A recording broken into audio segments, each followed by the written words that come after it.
үнэнч чих худалдаж нэвтрүүлэг эх орондоо хүрэлцэн ирээд байна. Аливаа нэг зүйлийн харагдах бүхэн үнэн байдаг. Нүдээр харсан бүхэн үнэн байдаг. Энэ болгоныг энэ нэвтрүүлгийнхаа сэдвт хөндөж, энэ болгоныг үзэгч олондоо таниулан мэдрүүлэхээр энэхүү нэвтрүүлгийг эхэлж үедээ тун баяртай байна. Учир юу гэвэл энэ нэвтрүүлгийн мөн чанар нь тухайн улс орон, тухайн миний эх оронд юу сайхан харагдаж байна, юу засмаар байна, юуг бид 21-р зуунд илэрхийлэл болгон ард түмэндээ таниулмаар байна гэдгийг л нүд үнэнч чих худалдаж нэвтрүүлгээр тодтогхон харуулж байгаа байлээ. Анхны нэвтрүүлгээ бүгд найрамдах Солонгос улсад хийсэн, хоёр дахь нэвтрүүлгээ Америкийн нэгдсэн улсад хийсэн. Ингээд улс орон болгоны танин мэдхүйг, улс орон болгоны тэр нийгэмдээ үйлчилж байгаа үйлчилгээ болгоныг нь эрхэм үзэгчдэд үзүүлж, тэндээс сэрэмжлүүлэх зүйл байна, зөвлөгөө өгөх зүйл байна, зөвлөгөө авах зүйл байна, танин мэдхүй. Тэнд наандаж ихэтэл нийтийн унаан дээр, наандаж ихэд зам харилцаан дээр, наандаж ихэд хүний ёс суртахуун, хууль эрх зүй, тухайн орны хууль эрх зүй хүндээ яаж үйлчилдэг, эннийхээ үр дүнд хүн яаж эрх үүргээ мэддгийг гэдэг тал дээр нь энэхүү нэвтрүүлгийн ноён нуруу тогтож байгаамаа эрхэм үзэгчтэй. Ингээд нүд үнэнч чих худалдаж нэвтрүүлгийнхаа эрхэм зочин болгоныг танин мэдхүйтэй уулзуулж, танин мэдхүйгээр таниулж байгаадаа чин сэтгэлээсээ баяртай байна. Энэ удаа нүд үнэн чих худалдаж нэвтрүүлэг эх орондоо хүрэлцэн ирээд байна. Их Монгол улсын төр цэргийн нэгэн томоохон овг аймаг Торгууд төмний түүх 815 жилийн тэртээрээс улбаатай. Их эзэн Чингис хааны торгон цэргээсэхтэй Торгуудын цадиг бүхий л цаг үед Монголын тусгаар тогтнол хил хязгаар өв соёлыг сахин хамгаалж ирсэн бахархам түүхээр үргэлжлэн өдгөө хүрчээ. Өнөөдөр Торгууд төмөн хамгийн олноор нутаглаж буй газар бол Алс баруун хязгаар Ховд аймгийн Булган сум юм. Алтай үрдэх баян бүрдээ ард олон хотлороо жаргалтай.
жаалхүү уг үүлийг ахин сайтар хараад авъя гэсэн байртай ногоон талд хэвтээд өглөө. Үүс ажуухан нүүж нарны цацраг таая нүүрэнд нь тусахад хүүгийн ойр хурж нүдэнэлтэн унтаад өгөв. Хонин сүрэг аль хэзээний голдож хүү дуг нооронд дугжирч байтал яг хажуугаас нь харь хэлээр гараан зандрах эрхүний хоолойнд хүү зожин сэрлээ. Босод гардал уугж анги дуутаар орос тариачин байрын өндөр байх ба цааш ахиулан харж хонин сүргийн хаан ээж дэш гарахад өдөртөд нэгмэрийн холцоод байх орос тариачдын тарын талбай руу хонин сүрэг орчихсон эдээшилж байлаа. Орос тариачин "Чи малаа нүд салгахгүй хариулахгүй яагаа вэ? Ямшиг гайнаас болж хамаг тариаг нь сүйдэлж эхлэв." Жаалхүү түүний яриаг ойлгохгүй хийдэмээ самгардан яахаа мэдэхгүй зогссон. Гэтэл орос тариачин гардан барьсан жижиг ташуугаар жаалхүүг таснас хийлгэн оруулахж гарваа. Хүү зодуусан тан уйлж газарт биеийн хуран толгой нүрэн хамгаалахаар оролдовч нэмэр болсонгүй.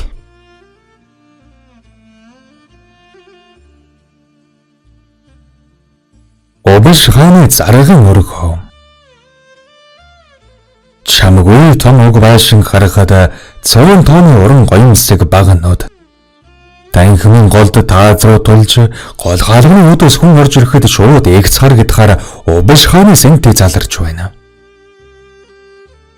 Сэнтий шалнаас дэш хэдэн шатаар өндөр бөгөөд цэл залуухан Обиш хаан эхэнсгэр суужээ. Түүний баруун талын шалан дээр Обиш хааны этгэлд туслах бэжгийн хүн заян суужээ. Хаалгыг харуулын цэргүүд дэлгэн онгойлгоход нэгэн малчин ир орж ирлээ. Өмсөж зөөснөг харахад торгуу дундсны дээл ховцос малгай өмссөн байв.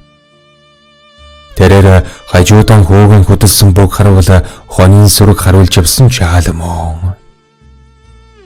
Жаалхүүгийн нүүр царай зодуулсны улмаар хөөхрөн эрээнтэж ташуур дуусны сөрөв хацар амийг урж шархлуулсан харагдана. Хөө буруу зүйл хийсэн мэт гэмшин шал руу харан хаан эзэн рүү гэн хийсэн харцаар хаан нэг ширтэн. Заян төшмөл танд болон таны хүүд юу тохиолдов вэ? Ижиж имэлгүй бүгдийг ярьсугай. Малчингаараа "Хаан эзэн минь, өдөө таны харж байгаачлан хүүд минь чамгүй гар хүрсэн. Орос тариачин малан сан харсангүй тариан талбай руу хон сүргэн оруулсан гэд хүүг минь зодсноос гадна тарианы нөхөн төлбөргээд 20 тонны хоныг хураан авсан байна. Уг нь тэр бэлчээрвэл бидний эцгийн үеэс малын бэлчээдэг байсан газар юм. Гэтэл энэ жилээс эхлэн эргэн тойрон Оросын тариачид тариалан эргэлэх болсон. Хэрэг цаашид энэ маягаар байвал бид малаа бэлчих газаргүй болох нь. Би энэ хэрэг дээр гомдол мэдүүлэхээр ирлээ. Заян төшмөл энэ хэрэг болбоос мужийн амбан захирагч Бегетовтай хэлэлцэх хэрэг мөн тул гомдлогч нь хүлээн авч мэдэгдэх болно. Обиш хаан эхний ээлжинд хураалгасан хорон хоныг улсын хөрөнгөнөөс гаргаж өгөх болно. Харин хөөгчин зодсон тариачинд зохих ёсоор шийтгэл хүлээлгэх болно. Явж болно. Хаантны өг өмөр нэг үлсэнгүй цанд талархаж байна. Ингээл хайлаа. Малчин хэрэг өн хүнд итгэлтэйгээр мэхийн яслаж хойшоогон уухрах тан хүүгийнхэн толгойгчоос араас нь түлхэн бөхөөлөх ава. Эцэг хүү хоёр хаалгаар гарч удсны дараа Обиш хаан төрүүлэн өгд ууграв. Хаард бидний ард түмний малын бэлчээр газар нутгийг Оросын тариачид хүчтүрэн булааж авах боллоо. Хэрэг өвс шинт бэлчээр өгөө бол бид мал сүрэг агт одууг нь хэрхэн өсгөх вүлээ. Заян төшмөл газар нутаг бэлчээр маргаан сүүлийн үед чамгүй их боллоо. Мужийн амбан захирагч Бекетовт энэ талаар мэдээ явуулвч үл хайхрах юм. Бекетов миний үгийг сонсохгүй аваас би Екатерина хатан хаан руу загтал явуулах болно. Заян төшмөл энэ хэрэг болбоос мужийн амбан захирагч Бекетовтай хэлэлцэх хэрэг мөн тул гомдлогч нь хүлээн авч мэдэгдэх болно. Обиш хаан эхний ээлжинд Коровье Лука торгууд суурн орж шам.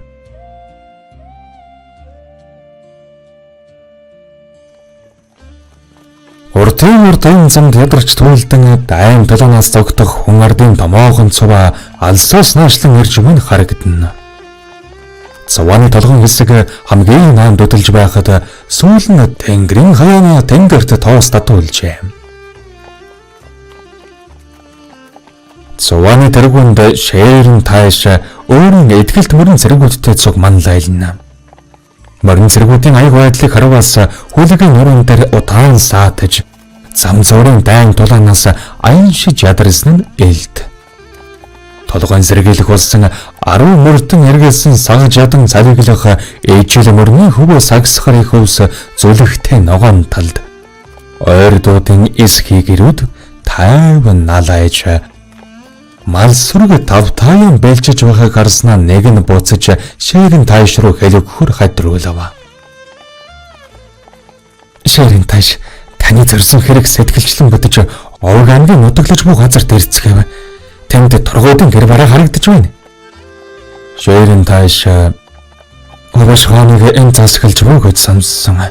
Өөрөөр зэрэг элгэж анхан дүүс мэдэгдвэл цохилт. Шээрэн таашин эдгэлт зэрэг тэр даруй баруун гараа өргөн зоогс гэж өндөр дуугар хэлэхэд нүүдлийн цаваа зогсож хосмордон суурингийн зүг чиглэхэд барааны газарт өмнөөс нь харуулын морднууд тасаж ирэв. Морд харуулаа. Юу хүмүүс хаанаас явж байна? Та бүгд обошханы эзэмшил нутагт ирцгээв. Хэрэг зорилгон хэлэхтэн. Морд цэрэг ататаас нь сарвас анд нөхөр ах トゥ усын барилгаар ирлээ. Шээрэн тааш өөрийн ард иргэдтэйг дагаар орохоор ирлээ гэж хаан танхилэгтэн. Өмнө нь бид ээлж хэлгээж аман захаа хэлүүлсэн буй.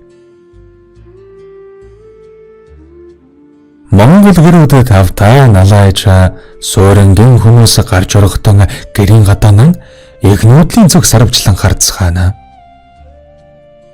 Үгэл багчул тоглож наадан мордо харуулуудыг тойрон гүйлдэцгээна. Хааны их өргөнд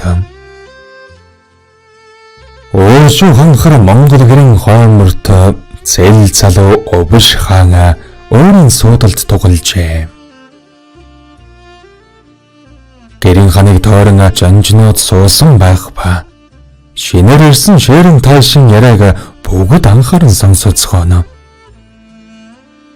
Обш хааны сэнтийн хажууд ижил мөрөн рүү холын айман эхлүүлэхдээ хооролгийн бүтээлгэж хийсэн торгуудын эг шүтэн богд цонхоо бурхныг байрлуулжээ. Хаан сэнтийн нөгөө талд эг эзэн Чингис хааны зурмал шүтэнийг өлгөж хааны дагуу ээлд бамбай ном саадаг зэргийг хүндэтгэлтэйгээр байрлуулсан харагдана.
Танд энэ орой мэндийг хүргэе.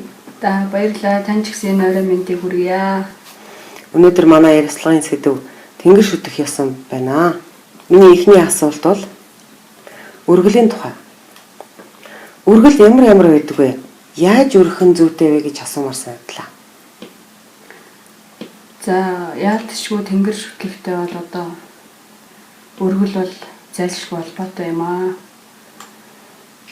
Монголын ард түмэн бол тэнгэрээ шүтэж өргөлөө байгальтаа бөгөөд одоо нар сар ертөнцтэй өргөж ирснээр бол тэнгэр шүтлэг гэдэг бол эртдээр үеэс одоо шүтэгдэж ирсэн юм бидний бас нэг шүтэн байдаг. Өргөлийг бол хүн өөрийнхөө үнэн сэтгэлээс гаргаж тэр өөрийн сэтгэлд бодож байгаа, тунгааж байгаа, юу хүсэж байгаа бүхнээ одоо даатгаад тэгээд тэр өргөлийг тэнгэртэн буюу нарандаа, мөн сарандаа за эргэн тойронд оршин байгаа одоо нутаг уул усныхаа лус авдагд өргөдөг байгаамаа. За өргөл дотроо бол нарны өргөл байна. Мөн байгаль одоо уул усны өргөл гэж байна. Дээр нь лус буюу савдгийн өргөл гэж байна. Мөн одод буюу шөнө одоо бидний гээгүүлж байдаг тэр од сарны өргөл гэж бас байдаг юм аа. За танд баярлалаа. Дараагийн асуулт нь бол долоон бурхан одод өргөл хэрхэн яаж өргөх талаар. Долоон бурхан одод бол өдрөөр биш харын бүрийгээр өргөдөг. Яагаад тэр вэ гэхээр өдрийн цагаар бол одод гийж л байдаг. Гэвч хүний нүдэнд бол од бол харагдахгүй шүү дээ. Нарны гэрэлд нэгсэндээ дарагдаад буюу ихтэйгэн түрээнд цохиулаад гэсэн үг. Тийм учраас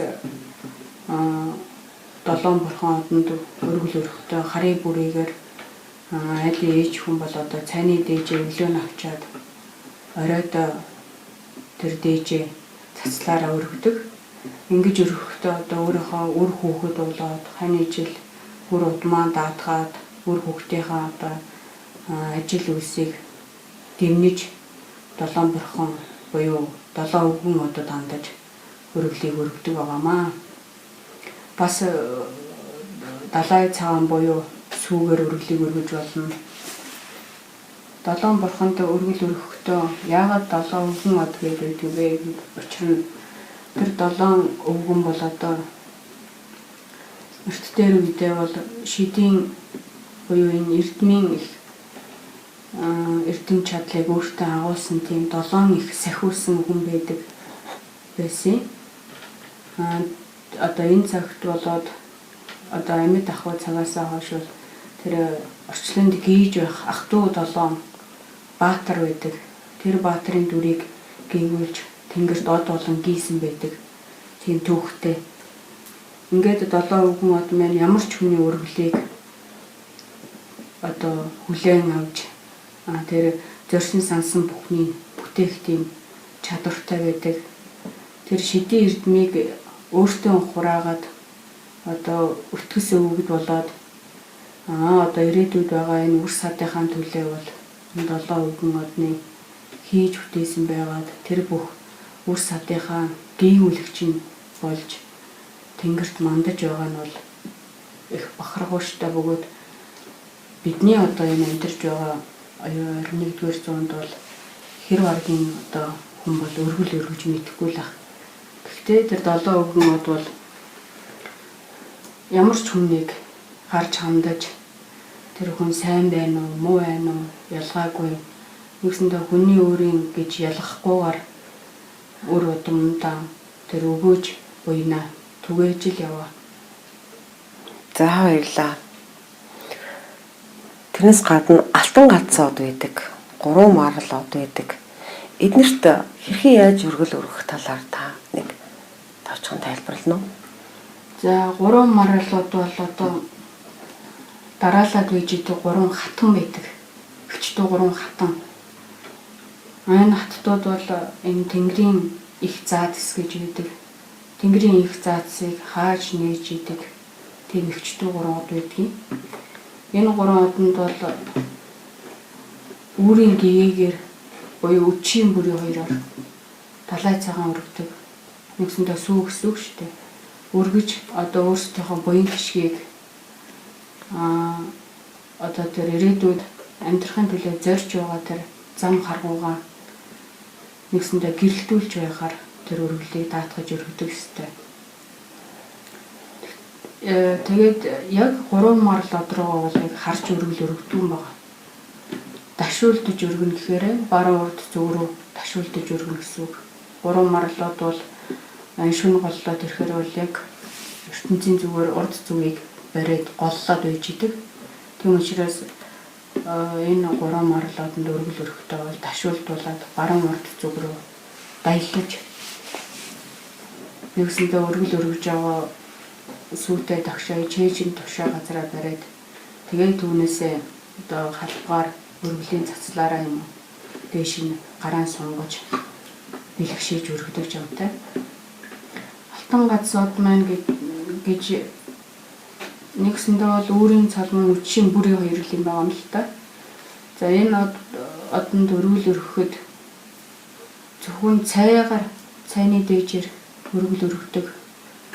Яагаад тэгж юм гэхээр өөрийн цалман байгаад үчийн бүрий гэдэг нь орчлонд одоо амьдарч байгаа хүн бүхнийг өөрийн гэгээгээр өгтөж өглөө боллоо гэдгийг мэдүүлж байдаг. Мөн үчийн бүрийгээр тэр бүхнийг одоо өдөржингөө манад орой одоо үдэж унтаж нойрсохт нь үдэж байдаг. Тийм мод юм байгаа. Байгалийн хамгийн их сайн сайхныг бэлэгдэж байдаг бодвол энэ алтан гац буюу өөрийн цалман үчийн бүрий гэж хэлэгддэг. Энэ од юм байгаамаа. За дараачийн асуулт танд маш их баярлалаа. Дараачийн асуулт нь төрсөн нутгийнхаа зөвхт өргөл өргөрөө гэж хэлдэг. Тэр ямар учиртай вэ? За төрсөн нутгийнхаа зөв өргөл өргөрөө гэдэг бол хамгийн хүчир утгыг агуулж байдаг. Нэг талаараа бол хүн төрсөн нутгаасаа гараад хичнээн жил явсан байж болно гэвч өөрийн унсан газар угаасан ус гэдэг бол хамгаас жилүү чухал. Одоо тэр хүн хааж явж байсан нутг нь бол тэр хүнийг хүлээгээд хараад нутгийнхаа лус авдаг. Одоо тэр үрийгээ тэтгэхийн тулд хаа яваагийг мэдж байхын тулд тэр хүн бол нутагтаа зориулаад хаанаас ч өргөл өргөж болно. Өөрийнхөө нутгийн зүг өргөл өргөхдөө унсан газар угаасан ус буюу одоо өг дээцийн минь уул ус лус авдаг нь бид нэрийг хааж явсан харж хандаж ариун сайхан буян бүхнээрээ түгээж ачлаж одоо бидний одоо дутуу хөтөө бүхнээ минь өхөж одоо ар хойноос минь түлхэгц болж урд дах заманд минь гэгээ болж явгээ гэж өргөдөг байгаа. Ингэж өргөж байгаа нь тэр өөрийн нутгийнхаа лус авдаг энэ өргөлийг аваад нэгсэндээ өөрийнхөө тэр үр савдыг хаа яваагийг мэдээд ямар үйлээс нь хаанаас нь яаж дэмнэхээ мэдэж таньж харж ханднаа гэсэн үг. Тэгэхээр ямар ч хүн одоо дэлхийн аль ч өнцгт байсан өөрийнхөө нутгийн тэр зүгээрөө талай цагаан буюу сүүгээр алтан шаргал буюу цайгаар за аршин болгын усыг бас зориулаад бас өргөж болно. Гэхдээ аршин болгын усыг бол өөд нь биш газарлуун шингээж өргөдөг жамтай. Тэгээ өөрийнхөө сэтгэлийн тэр сайхан бүхнийг тэр өрөх гэж байгаа өргөлөндөө шингээгээд мөн одоо та бүхэн ярьж байгаа шиг өргөлийнхөө тогшинд талай цагаанаа эсвэл шаргалаа хийчээд өргөх явцдаа өөрийнхөө уул устайгаа ингээд чанга ингээд ярьж болно. Өөрийнхөө сэтгэлийг онгойтол өөрт нь одоо юу дутагдаж гачигтаад байгаа юм. Өөрөө одоо юу тэр өөрийнхөө унсан газар угаасан ус төрсөн нутгаасаа хүсэж уул ус авдагнаасаа гойх гэж байгаа. Тэр бүхнийг ингээд та бүхэн шиг ингээд илэн далангуу сайхан яриад тэр өргөлийг өргөх тусмаа илүү сайн хүртэмжтэй байна гэсэн үг. Хүмүүсийг өргөл өрг гэж хэлдэг. Гэвч хүмүүс хаашаа яаж өргөхөө мэдтгүү. Өргөсөн ч зүгээр л тэд нэр ус цацж байгаа юм шиг зүгээр л ингээд агшаар нь цацаал орхичдаг. Гэвч өргөл гэдэг юм чинь хүн бэлгүүснээсээ дээшээ буюу чэйжин тус газараа тагштай одоо өргөлийнхөө эдээ ундаа барьж иж дээш нь гараа сунгууч ингээд нар зүг дайлуулан өргөх ёстой байдаг. Тэгэж гэмээ өнөө өргөл маань одоо нар саран дааж тэр нутаг усан дааж тэр лус савдаг дааж тэр хурж одоо тэр хүний хүссэн зорилгыг биелүүлэхийн төлөө бас үйл хийгднэ л гэсэн үг л дээ. Нэг ясанд бас сэтгэлээсээ өргөх ёстой. Тий. За баярлаа. Алдаан торгоод ба алдууд.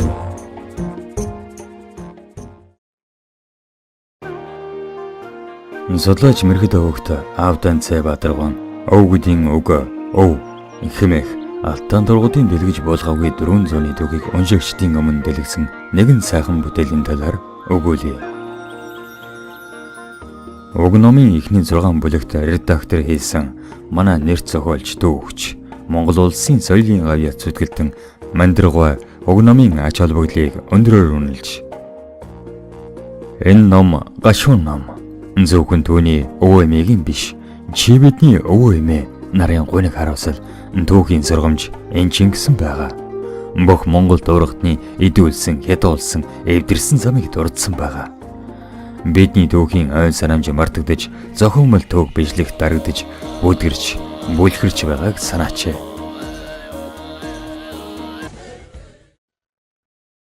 Энэ удаа манай Монгол ахрах нэвтрүүлгийн хойморт маань сэтгүүлч, зохиолч, зураач, түүхч, онхот тангадын Мандрагва минь оролцож байна. 1951 онд Улаанбаатар хотод төрсөн Хөх судар зэрэг түүхэн зохиолын уран сайхны дүр болон Эрдэнэ хятад, араб, персийн илүүд холбогдох зургийн дурсгалууд орчин үеийн зарим зурагчдын бүтээлийг харшуулан үзэж ургуулсан сэтгэсний дүнд хөрөг зургуудыг нь бүтээсэн байна. Түүхийн ухааны доктор Далай энэ зургуудын тухайд Өвөр Монголын зураач Сэтсэн 13 дугаар зууны үеийн Монголын хаад, хатад баатруудын хөргийг зурсан. Мандрын бүтээл зарим талаар түүнийхээс илүү бодтой, үнэмшилтэй байна гэж үнэлжээ. Ингэж бичсэн энэ номын үнцэн оршин хэмээн өмнөхтөл үгэндээ өгүүлжээ. Эрдэнэ Монгол аймагуд дотроос эзэнт гүрнийхээ нутаг дээгүр сүүлийн удаа тэв давнсан нүүдлүүд хийсэн торгууд ойр дүүдвэлээ.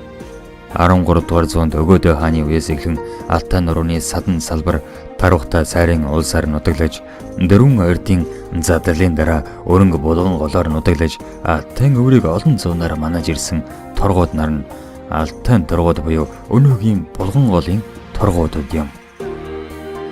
Түүхийг өөрчлөх, үзэл сурталчлуулахаас илүүтэй үзэл сурталчилсан түүхийг цэвэрлэн угонцыг сэргээх нь үлэмж бэрх ажил. Хэмээн зохиогч өгүүлсэн номын хуудас сэргэх тоолонд үнэн болох нь ойлгогдно. Алтай мананд төрсэн аргалын хурх хөөхий гэж баруун Монгол ардын дунд гардаг шиг түүгэн төрсэн Алтай торгууд төмнийхэн дэлгэж болгоогүй 400-ны түүхийг үннээр нь уншигчдын өмнө дэлгэх гэж архивын баримт их сурвалжид түшиглэн энэхүү судалгааны намайг үтээсэн үнэхээр л үлэмж бэрх мөртлөө бас хойч үедээ үнэн түүхийг бичиглэн үлдээх гэсэн нөрих хөдөлмөр юм да.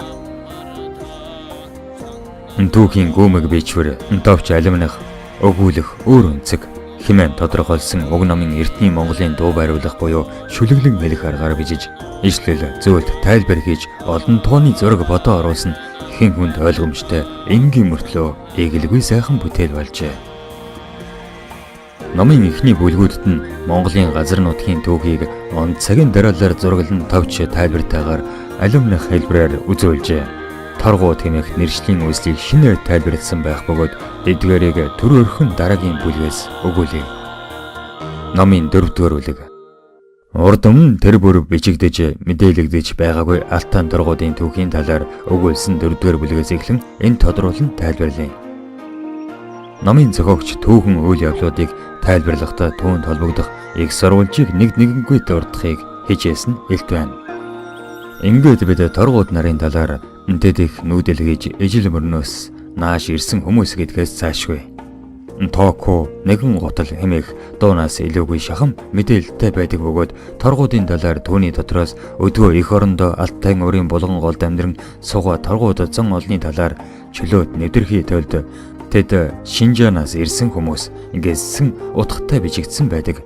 Дэржлэн торгууд Монголын хант улс номын өмгтөлийг бичсэн түүхч Эрдэмтний өгүүлэлд Шэрэн таашийн харьяаны торгууд нь 1770 онд ижлээс ирсэн хүмүүс юм хэмээн ташаарсан байдаг. Үнэн түүхэн гэвэл дөрвөн дойрдын нэг голлох аймаг торгууд нь Ховог сайр буюу Ховгийн гол сайрын уулсын уугуул эрдний газарт нутагтаа нутаглаж байгаад 16 дугаар зууны сүүлчээс эхлэн торгуудын хоо өрлөг ноён торгуудын олох хэсгийг дагуулж цөөнгүй хошууд дөрөвдүүдийг умрыг зорин нүсээр 1620 оноос ижил мөрний савд хөрж нутгалсан байна. Харин торгуудын ноён онхон цавчаач ноён өөрийн албатлуудын хамд нөөхгүй илдэж алтан өөртөө бөөр сэлгэн эрссэн өмнөд би өрөнгө чингэл болгон голуудаар нутаглаж байсан болгон олон сурвалжаар нотлогджээ. Торгууд аймгийн нутаглаж байсан Ховг сайраас холгүй Борталын дөрвөлжин хотод өгөөдөө хааны ордон өргөө байрлаж байсан тойр дууцгалын сүрлэг самбар байдаг. Тэдгээр нүүдлээгүй үлдсэн хүмүүс өөрсдөө алтан торгууд гэх бөгөөд тэд их нутгаа өрхөж нөөхгүй эвэвэ сарниулахгүй төлөө тэмцэж нүүж одсон хоо өрлөгийн хэсэгтээ нэг биш удаа тэмцэлдэж тулалдан ил зөрүүлсэн баримтууд байдаг аж. Тэдгээр дулааны нэгэнд алтан торгуудын домогт ноён Мэргэн Тэвнэбаатар амир өчээ. Монголын бурхны шашинд тодорсон гоц эрдэмтэн 5 их худагтын нэг далаа манзуу шир худагт нээж тоон буюу авид гэгэний төрсөн эцэг нь торгуудын Мэргэн Тэвнэ ноён болохыг номонд тодруулан өгүүлжээ. Алтан торгуудын болон алимгийн торгуудын ноёдын уг гарвалын хэлхээсийг анхудаа хүснэгтийн хэлбэрээр хийгдсэн олон зүйлийг тодорхой болгосон байна. Нээж тооны эцэг нь Мэргэн Тэвнэ мөн болох торгуудын зонхов бурхныг ижил рүү одох буцаж нөөх үед гартан залж явсан ховрог ловсон жалсан шэрэнгийн хөвгүн болох цаашилбал алтан торгуудын бэс шархуу хайны эцэг баатар уувшиг халимгийн торгуудын уу шантай андуурсан ташаарл ном болгонд бичигдсэнийг залруулах зэрэгт ач холбогдолтой юм. Энэхүү ноёдын уг гарвалд тэмдэглэснээс үзэхэд 16 дугаар зууны дунд үеийн торгуудын ноён бууган өрлөгийн 2 гэрийн 2 хадны 7 хөвгүүн 17 дугаар зууны эхнээс эхлэн бөөр холдон засаж түүхэн тустай бичгэлжээ. Алтаадаа үлдсэн торгууд нарын талаарх түүхэн үйл явдлуудын сурвалжаас төвөрлөн он дараалалаар дэлгэрэнгүй бичсэнийг энд бүгдийг дурдах боломжгүй бөгөөд тэд зүүн гарын хаант улстай хэрхэн харилцаж манжин эсрэг хэрхэн хамтран тэмцэж байсан талаар дэлгэрэнгүй өгүүлжээ. Номонд их нутаг их чөлөөнийхэн төлөө 100 жилээр өртөөлн зөвтгсөн эрэмгээ дайчин их оронж алтан торгуудын удамшөөдөө байд чинь 400-ны эрхэм бахархалт энэ түүхийг эс сэргээж болно гэж юу? Дээцгийн түүхийг огоорч туулсан замыг нь игнэгт өмөртөх гэж юу? Хэмээн зохиогчийн инхүү шүүрс алдах мэт өгүүлсэнчлэн зүүн гарын хаант улсын мөхлийн үед түүнийг нэг хэсэг байсан алтан торгуудын түүхийн зорилжуудыг манжуу зориудаар өргөдүүлж үгүй болгон гажуудуулж говьлсэн харамсалтай. Манж тал алдалгүй явж ирсэн халимгийн торгуудын ноёдыг магтан дуулсан манж хэдтийн сурвалжууд түүнчлэн торгууд хаадын тууж хоо өрлөгийн түүх зэрэг тэдгээр ноёдын өөрсдөө зориулан бичсэн түүхт дарагдан бүдгэрч бүлгэрч байгаа алтан торгуудын түүхийг эсэргээж мандраган бичсэнчлэн ой санамжлаа бэхлэх цаг болжээ. Номонд энэхүү болгон голын торгууд хошуудууд нь зүүн гарын хаант улсын уналтын үед манжин их эдлгийг сөрн тэмцэж хүний цөөнөөс хүчин мөхсдгийн эрхэнд дайчин 1758 оны намраас 1771 оны 1 сарын 5-ны хооронд ердөө 11 жил ижил сууснаас бусад түүхийн бүхэл цаг хугацаанд эх орныхон баруун хязгаарт алтан өвөрт нутаглаж ирсэн болгон тодорхой байна. Ийм алтан торгууд нь ижил мөрний сав нутгийн халимгийн хант улсын хоо өрлөгөөс ууш хаан хүртэлх ноёдын албат харьяатууд байгаагүй бөгөөд ижилд байсан тэндээс хамттан их нутаг руугаа нүүсэн нүүлээс бусад тэдний түүхийг хуваалцах учир холбогдолгүй тул үүстэл илэрхий 400 гаруй жилийн түүхийн замыг хойд чудхан хоёр үзүүртэйгээр бичиж болгож уншиж угаарж байгаа нь үнэнд нийцэхгүй юм. Ийхүү бид их нутаг эрдний төвх эрдэс дээдсийн туулсан замыг үнэн зөвөр тодорхойлон дэлхийд даяар тархан суурьсан элэг нэгт ойрд доргууд ахын дүүстэйгээ игнэгт эвттэй байх асуудалд ер нь нөлөөлөл хамааралгүй харин ч тусдаа сэдв болгон хиндэж ойлгомжтой билээ хэмээн дурджээ. Эндээс онцлон ийм нэгэн ихэд бэрх тэмцлийн замыг бичгэлэхэд их хэмээх үг багдаж нүүдэл хэмээх үг баачирдна. Ингээс гарчгаас өгүүлье. Зүүн Монгол 1691 онд Манжийн иргэшэлд орсноос хойш 70 жилийн хугацаанд Манжийн өөдөөс сөрөн зөксөж байсан зүүн гарын хаан тулсын уналтын 1758 онд зүүн гарын 800 гаруй иргэдээс 100-аад мянга үлдэлтэн манжууд их хядлага үлдсэн байдаг. Гомелавын номонд сая гаруй хүнийг хүйс тэмдэрсэн аимшигт геноцид болсон талаар тэмдэглэсэн ч бий. Манжууд үүнийг зүүн гарыг төвшдгөн тогтоосон хэмээн аллага үйлдснээ зөвтгөн бичсэн байна. Сарвалжид тэмдэглэснээр зүүн гарын бүх хүмүүс эхнэр хүүхдүүд нь хүртэл хутаг ханцуулан дээр авч өгөх хэмээн тэмцэлдэж байсан. 1758 оны хавар Шэрэн Тайшин Алтан өөрт нутаглаж байсан торгууд нарыг хийдхаар довтолсон тан луу жанжигаар ахлуулсан Манжийн ногоон тугийг 500 цэргийг дайраад 10,000-аад ард иргэдтэй дагуулan Оросын нутагт орсон байна. 1759 оны 5 сарын 3-нд Шэрэн Тайшин Оросын эзэн хаанд бичсэн захидлыг Оросын сурвалжаас олж орчуулан уг номонд нийтэлсэн түүхийн олон асуултыг тодорхой болгожээ. Шэрэн Тайшин загталд бид тамийн тогоотой адил нөхцөл байдлаас гарч ирлээ гэсэнчлэн өнөөгийн Шэрэн Тайшин харьяатай албатууд нь тамийн тогооноос татаж гаргасан хүнээ мартах учиргүй болохыг номонд онцлон өгүүлжээ. 1771 онд ижил мөрнөөс их нутгаа зорин ирсэн их нүдлийн зам балгаш нурын ардаас 2 саж Шэрэн Тайшин цуваа нүрийн зүүн араар нь тойрч алтан өөр бэлэг рүү ууш ноёны албатууд баруунтайгаар нь явсан соролжууд байна. Эндээс эрдний түүхийн мөр их нутгийн зам дахин саж салаалжээ. Торгуудын Шэрэн Тайш булган Чингэл цагаан голын зэрэг 3 газрыг зааж ирж яв хэмээн бичгийн сурвалжуудад тэмдэглэсэн байдаг нь Шэрэн Тайш өөрийн нутгаа зорин ийхүү зааж ирсээр нутагтаа ирж нутгалсан болохыг ном дэлгэрэнгүй тайлбарлажээ. Алтан торгуудын Шэрэн Тайш нар ижил төрж очоогүй бол зүүн гарыг зорьсон их нүдэл эхлэх байсан хэсэг их нүдлийг хэн газарчилсан зэргийг Оросын болон бусад сурвалжуудад хэрхэн үгэлсэнийг уншигчид номноос уншин үзье. Торгууд нутаг дооны үгэнд далаа их торгууд нутаг минь хэмээсэн мөр байдаг нь уудам гэсэн санаа уран сайхны халил төдий биш ажээ. Их газрын цээжин дээгүүр эрх чөлөөтэй нөөж нутгалсан торгууд зан олны нутаг бол үнэхээр далаа мэд их бөгөөд уг хэрэгтэй Монголын эзэнт гүрний нутаг юм хэмээн номонд өгүүлсэн үнэхээр сэтгэлд сэр хийтэл буухажээ.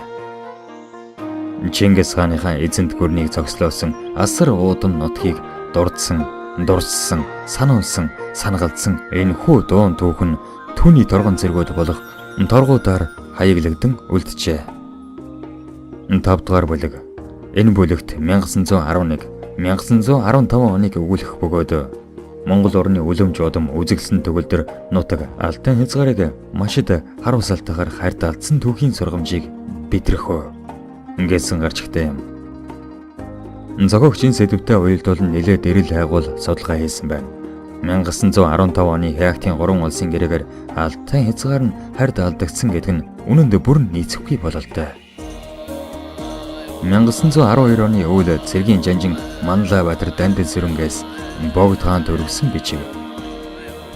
Шав бол Дамдын сүрэн хичээнгүйлэн айлтгах нь гадаад яамны дээд сайд баруун хязгаарыг төвнүүлэх сайд болгон илгээсэн завшаан дор хавар цаг боломогц баруун хязгаарыг нэн сэргийлэн батлах хэрэгтэй.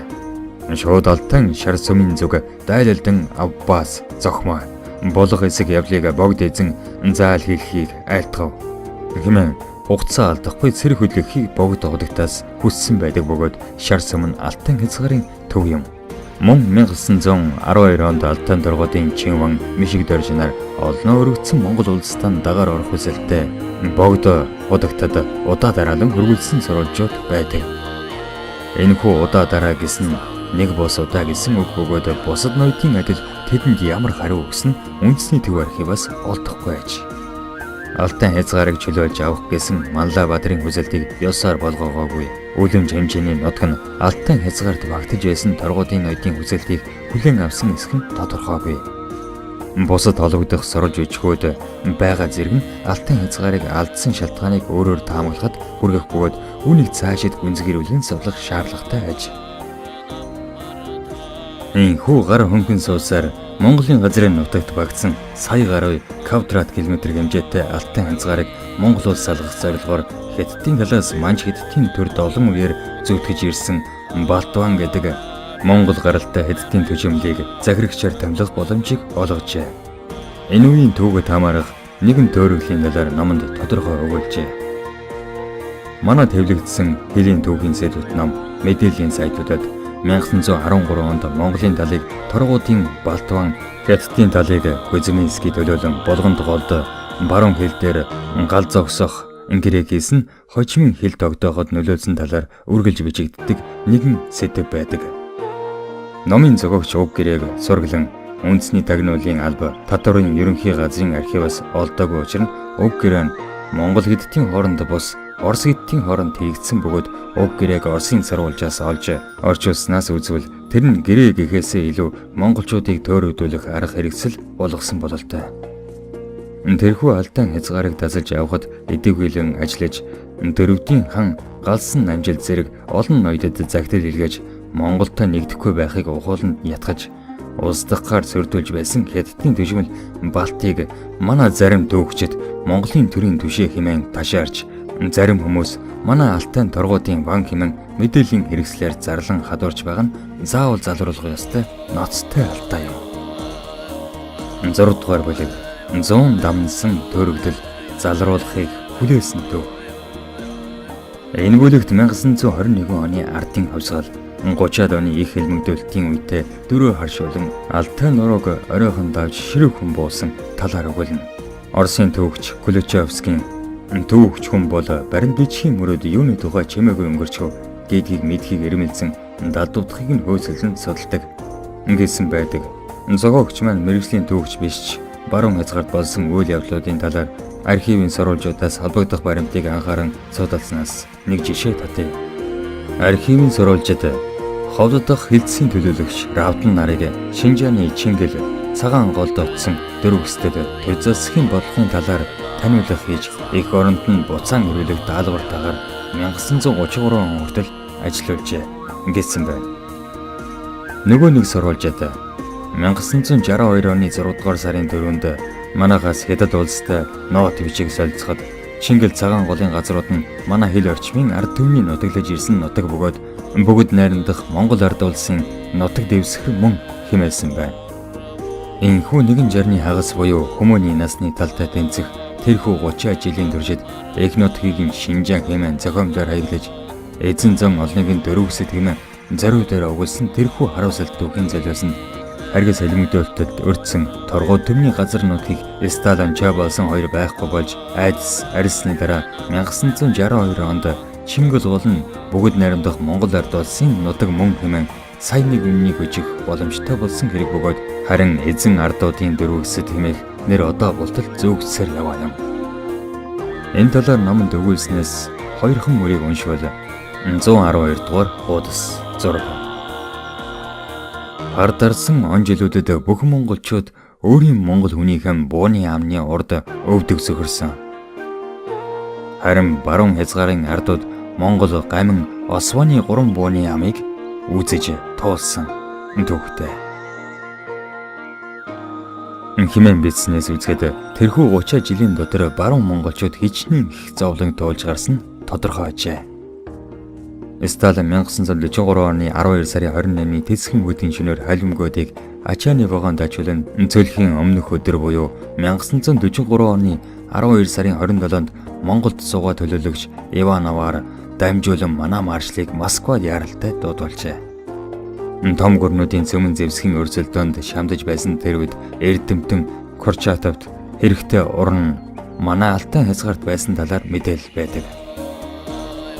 Сталин тийхүү алтан хязгаарыг ашиглахын тулд тэнд барилсан гоминдооны хятадуудыг уун зайлуулахад Осваныг зэвсэглэн ашиглах зорилгоор олон тооны буу зэвсгийг Осванд гардуулах үргийг Чойбалсан төгснөөр Монголын нэрийн өмнөөс түүнд олон тооны буу зэвсгийг гардуулан өгсөн байдаг. Манай маршал Чойбалсангаас Осванд бэлгэлсэн зэр зэвсгийг 108 тэмээд ажиж одлоо хэмээн баяр хөөртэйгээр өгүүлсэн номын хуудснууд өнөөж олон бий. Инхүү баруун монголчуудыг тамлан бүрлэгэж тонон төвөөж олон охид хүүхдийг булааж улгааж одсон Осваны цус дээрэмчид Сталины шагалтын дагуу төмний үргийг халгавчлан Монголын нэрийн өмнөөс бэлгэлсэн Орос бууны ам эргэж олон монголчууд бэлгэлсэн сумандаа ирссэн эмгэнэл төвхийн өмнөд өөрөө очтой зүгээр таниулхан нарамд маш их уршиг хөнөө дагуулсан тэрхүү гашуун төвхт газрын сөрвийг Сталинд мадлагдан эцдийг нь хэлмэгдүүлсэн хүний нэрээр маршлын бүр хэмээн хий хоосон шүтэж удаа зөрүүтэй хайгалснаас эхлэн түүхийн өмнөнийг янз бүрээр төрөгдүүлж гажууд улсныг засаж залруулах ёстой билээ. Энэхүү бараан түүхэн баруун хязгаарт бууны ам эргэх хэмээн хөвшмөлөөр түүх болон үлджээ. Осван зэвсэг бэлгэлхийг орон нутгийн ардууд ихээр эсэргүүцэж байсан талаар номонд туулсан зам алдагдсан нутгаа нэрлэж Осван зэвсэг өгч болохгүй хэмээсэн. Торгуудын өвгчүүдийг ногоон малгайтнууд дуудаж номготгсон гэлцдэг. Ахмад дайчдыг нэг бүрчлэн өрж ухаан алдуулан зогж ус цацаж байцааж ахиж дуурахгүй хэмээсэн ам өчхийг тэднээс авсан гэлцэх нь үнэн бололтой гэж. Бидний мэдэх байдаг бүгдийн дулаанд тэрхүү бэлгэлсэн бууны саманд Монголын олон цэрэг ирсэн алтан ам өргөжжээ. Энэ бол зөвхөн архив цаасан дүлцэн түүхийн баримт.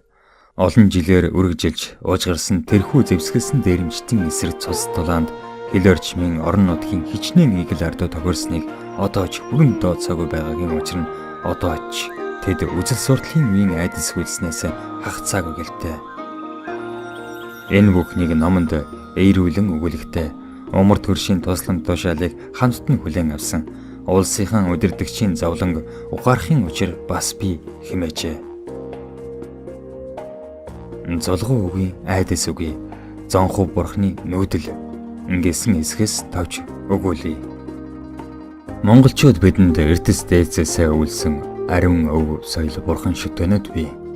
Монголд байгаа бурхан шүтэнэдийн дотроос хамгийн урт холын замыг дуулсан хоёр твийг холбон хоёрынтой заларч ховорхон түүхийн гэрч болсон бурхан магадгүй ганц байгаа болоо. Тэр нь Монголын бурхан шашны төв гандан тэгшлэн хийдэд залбирч буй Алтан тургуудын зонхуу бурхан бөгөөд зонхуу бурханы чогшин дүрийг 15,000 км газрыг дуулан төв дөрнүүлэн залж хэмээн түүхийн сөрүүлжид тэмдэглэжээ. Алтан тургуудын үнэт өв сөрүүлж түүхийн цорын ганц гэрч болох тэрхүү зонхуу бурханы түүхийн талаар номонд олныг өгүүлж түүнийг хамгаалах зайлшгүй шаардлага тулгарч байгааг мэдээлж энэ сэдвээр асуудал дэвшүүлж санаачлаг гаргажээ. Өвгдийнхөө туулж өнгөрүүлсэн зам давж гарсан давааны талаар өгүүлсэн өгөн бичээч. Өнөөдрийн эрх чөлөөт инх хамгаалан цагдаар өнгөрсөн түүхийн тасарсан хөлсийг сэргээн. Буурал түүхийн инхэн нухчаа даваан дээр буу залбираад сэтгэлийн гунгийг цэгсэрмүү. Хэмээсэн тэрээр аргагүй өвгдийнхөө захиасыг биелүүлэн тэднийхэн үгийг үр хоожилсан бөхөөлж буй буурал бичээчийн үг ажээ. Уг номонд их орныхон зах хязгаарт байнгын харуул бат цайз болон нутаглаж суугаа эрлэг цогтой сонор сортоотой малчин төм эгэл ардуудаа дээдлий хэмээн онцолсон Монгол улсын хилийн дагуу нутаглаж буй хүмүүс нутгийн гүнд улсын төвд ажин дүжин амьдрын суугаа бид бас анхаарал хандуулах тэдний туулсан замыг ойлгох ач тусыг нь ухаарах талаар бас нэгийг бодогдуулах хоёрыг сануулах сэдв ажээ.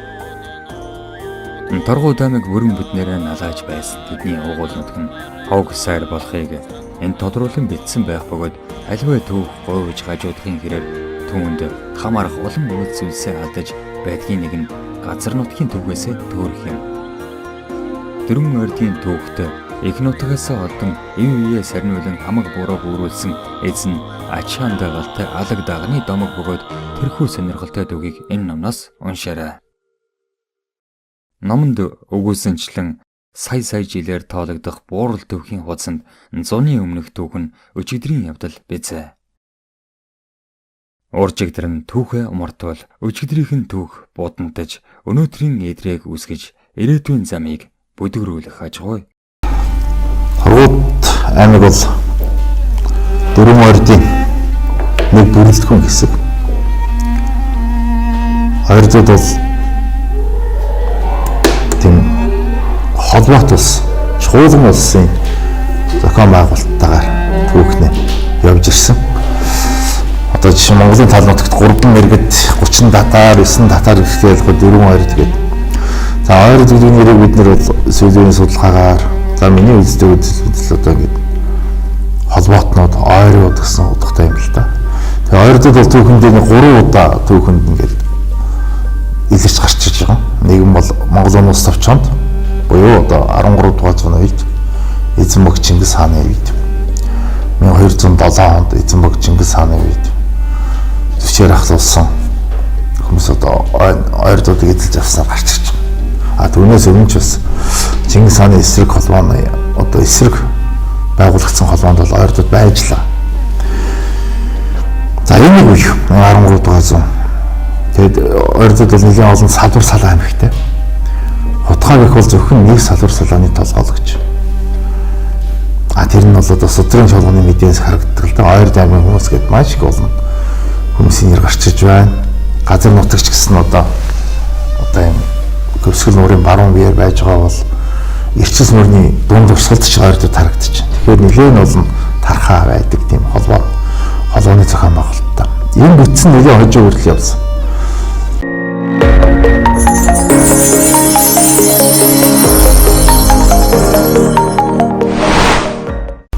Хоёрдугаар нь тэр Элбэг хааны үед гарч ирж байгаа. Элбэг хааны чинь хэдгээр сон? Тэр бол нэгсэн 1390 оны үеэс гарч ирж байна. Тэгэхээр 200 шахан жилийн дараа түүхэнд гараад ирж байна. За энэ үед бол тэр энэ ойрдын холбоо бүрэлдэхүүн дотор торгуудууд байна. Торгуудын одоо ойрдын 3 голлох ноёнд бол Мин улсаас Ван цол шагнаж исэн 1409 онд. Тэнд өгөгдсөн Ван цолын тамга Тэмээн барилтаа алтан тамга эдгээр зүйл хожим болон торгуудад хадгалж байгаад манчшин улсад өргөж явахдахад тэнд илээс гарчиж байгаа ойрдуудын хойцол торгууд байна. Тэгэхээр одоо түүхэнд бол торгууд аймаг бол ингэж ойрдын бүрэлдэхүүнд байгаа нь мэдэгдэж байна. За хожим 3 дахь удаа бол 17 дугаар зууны үед ойрдууд түүхэнд их тодорхой гарч ирдэг л дээ. Ганцхан Монгол сурвалжч биш, Манж сурвалж, за Төвд Орос сурвалжид ялангуяа 1607 онд анх удаа тэр Монгол аймагуд Оростой харилцаж эхэлсэн.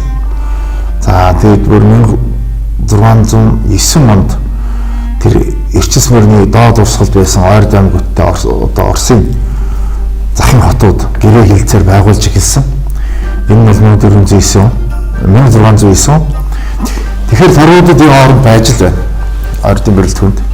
За тодосгийн сурвалждах тодорхой заасан байдаг. Тогоон тайшийн үед бол ойрдууд бол торгуудууд ирж төвшвэ. Тогоон тайш хараад тэр хүмүүсийн бие бэлтэр байр байдлыг хараад тург грөөсөн мэт яасан сайхан бие хатаа хүмүүс вэ гэж хэлээ торгууд гэж нэрлэвэ. Тэгээд өөрөөсөө албат ард нэмж өгөөд Бөхмөрн гэдэг газар нэмж суулгаваа гэдэг. Тодосгийн сурвалж гавн ширүүн дээр ойрдын төв дотор байна л да. Одоогийн Увсын Бөхмөрн сон. Тийм энэ Бөхмөрнийгүүд одоо Увсанд аймагт байгаа тэр ачид нууцддаг Бөхмөрний гол хөндий байх л гэж бодож байна л да. За энэ түүхэнд бол байна торгуудууд. Тэгэхээр одоо илэрч байгаа түүхийн сурвалжд байгаа мэдээгээр л торгууд бол ойрдын бүрэлдэхүүн дотор л яваад байна. 1409 онд ч байж байна. Хожууч байж байна. Тэгэхээр энэ ойрдууд бол 4 аймгийн холбоо байгуулж исэн. Энэ ойрдууд бол нэг ойр холбоотон гэсэн утгатай. Тэгээд тэр засаглалын систем нь бол нөгөө 4 хэсгээс бүрддэг. Тийм л дотоод засаглал байгаа л доо. Тэгээд жижиг аймагуд нэгдээд ээж нэг ойрд болдог. Тэгээд тэр 4 ойрдыг бүрдүүлдэг. Ингээд жишээ нь торгуудыг задлах юм бол бас нэлээд олон отг аймагуд нийлээд торгууд болно. Дөрөвдүүдийг задлал бас тийм. Хошууд бас тийм. Тэгээд зарим үед бол ойрдууд газар нутаг алслаа сууж явсан тохиолдолд бол одоо жишээ нь торгуудууд ижил мөрөнд суусны дараагаар ойрдын холбоог бүрдүүлэхдээ бол Хойд аймгийг дэвшүүлэн гаргаж тавилаа гэж ярьж байгаа. Тэгэхээр бол тэр дөрвийн холбоог дотор нарийн холбоо байна л да. За ингээд ийм холбооны бүтэц дотор байгаа аймагуд тэгээд дараа нь ч гэсэн бидний торгуудын өв соёл одоо угсаатны өөрийнх нь соёл уламжлал бүх юм харахад бол ойрдын бусад аймагуудаас их ялгараад байх зүйл бага. Нэг л төрлийн соёлтой. Тэгэхээр бол нийтэдээ хэлэхэд бол торгуудууд л Төвхний бол Ойрд аймгийн нэг бүрэлдэхүүн хэсэг юм аа гэж. Зарим их хүүхдийн сурвалжуудын Хэрээд аймгаас гаралтай гэдэг энэ тогтсон зүйлийг байдаг уу? Торгуудад ч өөрөө бас угийн бичгтэй. Ноёдын үе шилжлийн данстай. Тийм. Нэгэн олон данстай байсныг нэгтгэж 19-р зууны дундуур Гэлэг Чогдон гэдэг хүн тэр торгууд ноёдын үгийн шилжлийг хийсэн байгаа. Тэгээд энэ үг шилжил тэр өөрийнх нь домог яриагаар бол эдгээр бол Хэрээдийн Ван хааны хойц гэж өөрсдөө тийм бичдэг. Ван хааны хойцоос дээшээ бас өөрийгөө заа. Ер нь бас үүсэл гарлаа бол тэнгэр язгууртаа гэж үзнэ. Бас эхийн талаараа бол бас тэнгэрийн зээнэр гэж үзнэ. Тийм угсгаатай хүмүүс. Тэгээд энэ уг сурвалж дотор Хи Ван гэж хүн байгаа. Тэр Хи Ван гэдэг цолтон нь бол одоо тэдний цолны дээд өргөмж бол Ван хаантай холбогдно. Тэгээд өөрсдийнхөө уг гарлыг бол Хэрээд ястаа гэж ярьлаа. Тийм одоо нийт артын дэдэн Хэрээд сумууд их байна. Тэгэхээр Хэрээдтэй гүн холбоотой. Зүгээр турхаг одоо торгууд гэдэг нэрийг бол турхаг гэдэг нэртэй холбож үзээд байна л да. Турхагууд уу одоо хааны турхагууд тийм ээ. Хааны одоо ойр тойрол байдаг аймагуудын одоо юу хэлээд байна л да. Турхгүй. Тэгээд тэдний холбож байна. Тэр сүүлд зарим хүмүүс өөрсдөө юу яагаад байгаа юм бэ лээ? Чингис хааны торгууд юм аа бид нэр гэдэг. Турхгүй юм аа гэж хэлээд. Ван хааны турхгүй юм биш. Ван хаан. Хэрээд улсын.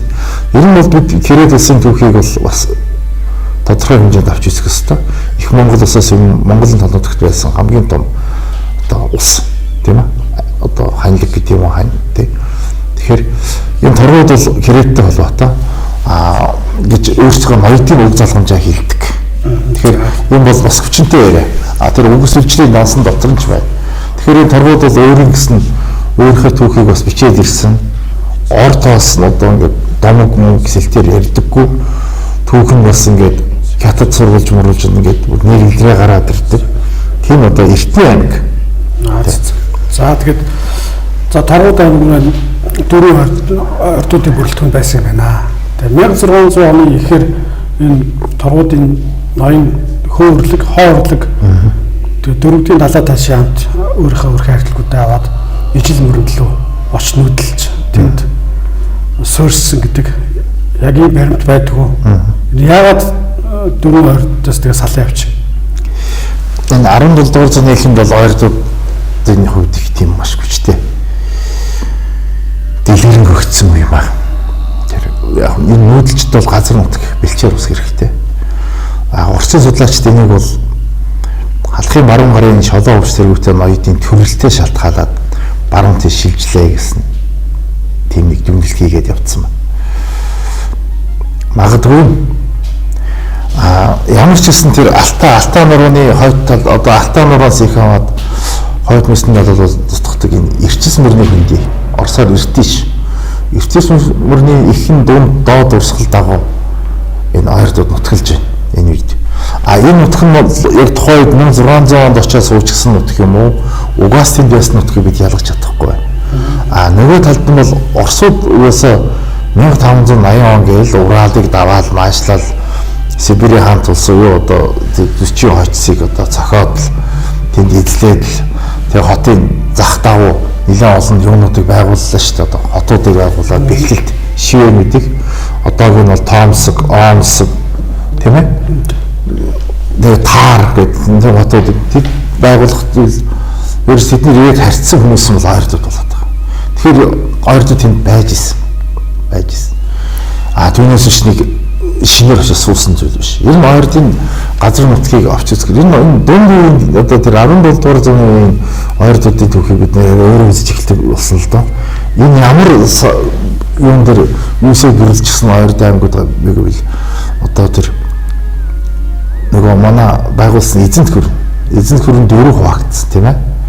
За өгөөдөө цагаатаг нэг бис нутгаар сүйд нэгдээд нэг болсон. Тэгэхээр өгөөдөө цагаатаа нь улсын тэр суур Юан гүрний хамгийн баруун зүгүүр Алтан руу тэр бис нутагт л суусан Монгол аймагуд бол ойртууд юм байна. Ярээс. Одоо бид сүүлийн үед харж байна одоо хошууд аймаг бол ер нь хасрын хоц гэж моёдууд нь өөрсдөө хэлдэг боловч тэр хасрын хоц өөрийнхөө овгийг бол галгас овгтаа гэж ярьж галгас бас шинэ угсаа залгамжил тэнд байна шүү дээ. Кредийн моёдын угсаа залгамжил торгуудын моёдын угсаа залгамжил кредит угсаатай зүүн цорс болон дөрвөдийн угсаа залгамжил цорс хойд аймгийнхын угсаа залгамжил нь бол их мянган тэгвэл хошуудын моёдын угсаа залгамжил галгас гэж овгт. Хожуу бол төв хүчлэгт бол энэ хасрын хойц гэж биччихсэн болохоос биш. Хасрын хойц гэж биччихсэн болохоос биш. Энэ хошуудууд гэхтэл бол тэр ил тэнгэр уулаас хоошоо балхаас нуурын бис нутагт байгаа. Ил голын хөндөд байсан Монгол аймагуд. Тэгэхээр хошууд тэрний хойдолтон байгаа Торгууд аймаг, Алтан нуруу орчин байсан Цорс, Дөрвөд аймаг эдгээр ингээд харах юм бол эдний өөрсдийнхөө нутагт л сууж. Тэгэхээр энийг бид салгаж ойлгох хэрэгтэй. Яг ингээд тэгээд Оростой харьцаж гисэн дээр 1607 он 9 онд нэг гэрээ хийсэн. Тэгээд гэрээ нь бол одоо Оросууд мөшгөн гуйлаад тэнд байсан овг аймагуд Оросын харьяат болсон. Монголчууд бол өөрийнхөө нутагт тэр байна. Оросууд тэднийг заавал өөрийн харьяат болгож андгаа тангар өргүүлэхийг хүсдэг. Ерөөсө шаарддаг юм зүйл. Манай үнэнч бай. Манай харьяат бол яагаад гэвэл тэр чинь нэг 20-30 жилийн өмнөх туршлага байна шүү дээ.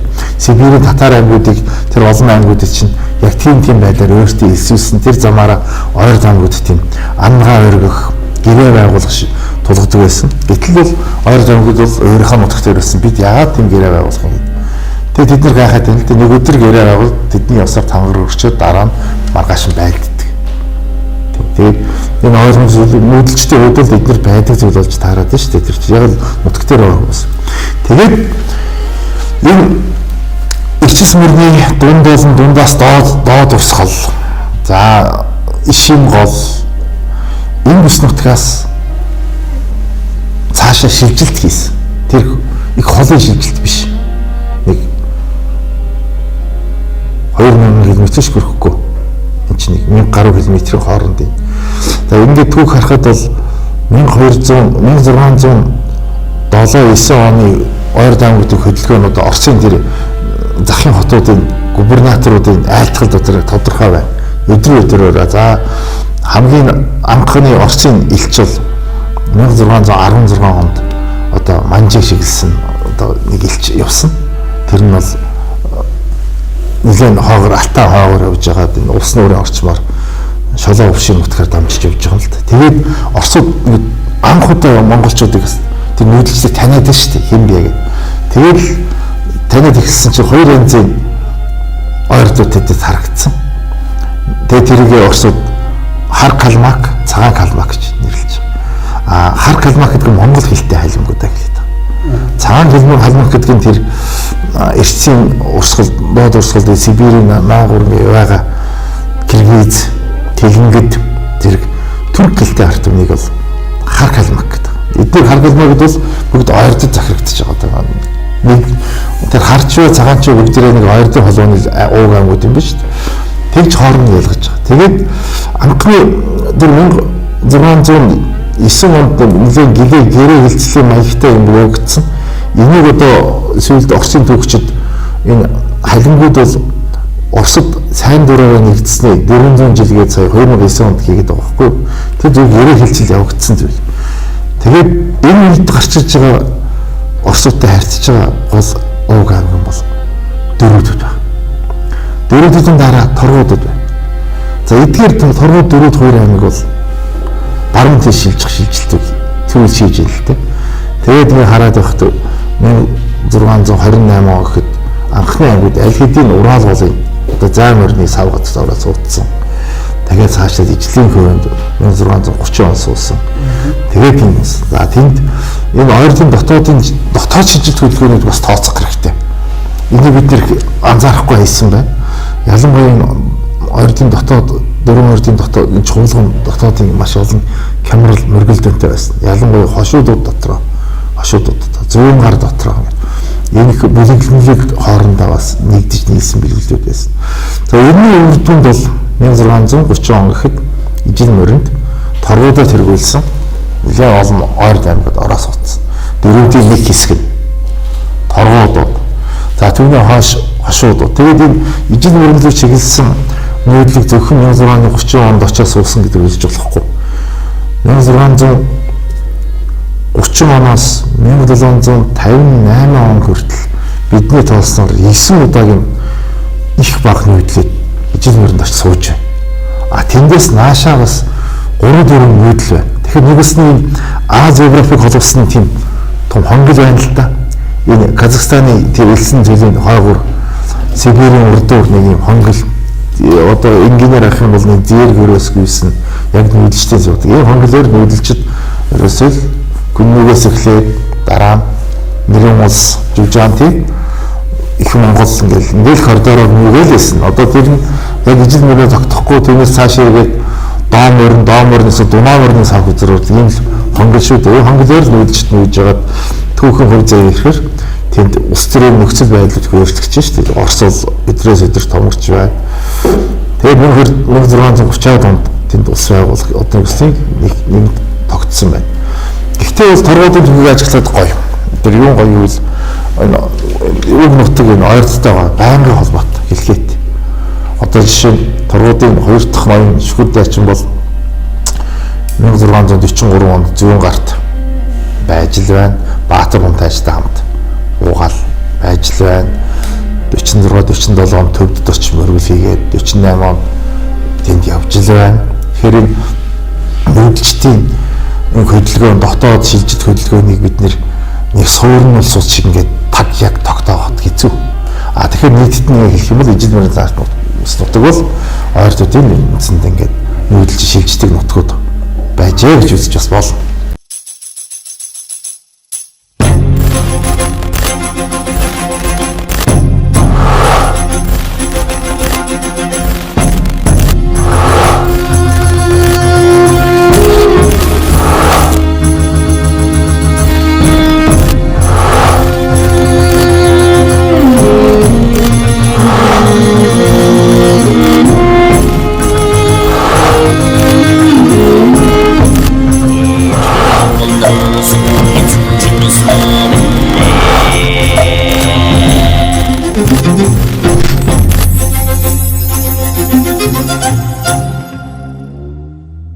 Оросд ирэхэд Оросын эзэнт гүрэн томроод л нааша тэлж оржсноос биш.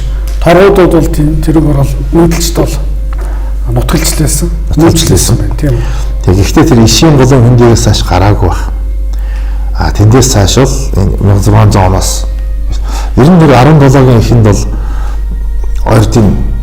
ойрдод юу ч болсон юм дэ нэг том хүн амын өсөлт, газар нутгийн тэлэлт их сонин зүйл харагц явагдсан л да. Энэ одоо юутай холбоотой вэ? Тэр мэдээж нь одоо бид энэ нүүдлийн соёл иргэншлийн асуудлыг ярихдаа байгаль газруудыг холбож үзэж байгаа. Энэ олон магадгүй нэг сайхан цонхууд гарсан байх. 30-40 жилээр үргэлжилсэн ган гачиггүй, өвс ногоо ихтэй, мал зэрэг өссөн. Яг тэргээ дагаал хүн ном эсвэл дагаа явчихдаг. Тийм бол тэр одоо 1637 онд чинь ойртын холбоотой зэрэг тэгж их торгууд зэрэг бас явж байна. Тэр торгууд хойд цорс хошууд бүгдээрээ том холбоот зэрэг бол хөхнөрийг эзэлж авч шүү дээ. Тэгээ хөхнөрийг эзэлж аваад улам цаашлаа ихэд 1642 5 жилийн дараа төвдийг эзэлж тийм бүтэн баярлалаа тогтоож шүү дээ.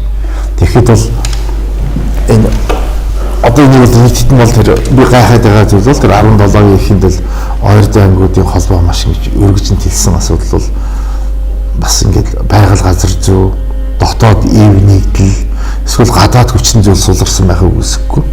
Тийм олон хүчин зүйлээс болоод газар нутгийн том тэлд явагдсан. За тэгээд хөөрөлгийн торгуудын одоо жанжин хөөрөлгийн хоо хөөрөлгийн зорилго нь одоо юу? Яг зүүн гараас тусдаа нэг хаан тус байгуулъя гэж явсан уу? Тэгэхээр яг хизээ хаан тус гэж одоо болсон гэж үзэх вэ? Хөөвлөгөөс эхлэх үү? Юу таахыг одоо хаан тустай боллоо. Тийм. Яг уу одоо төгчд бид нар бас үзжил энэ тал нутагт оршин тогтнож байгаа хаангүй болохоор ингээл зүгээр улс байгаагүй гэж бас үзэж болохгүй юм чинь. Энэ тал нутагт бас өөрийн гэсэн хууль дүрм байна. Тэнийг эзэн гэж үзэх үү, эзэн ирэх гэж үзэх үү.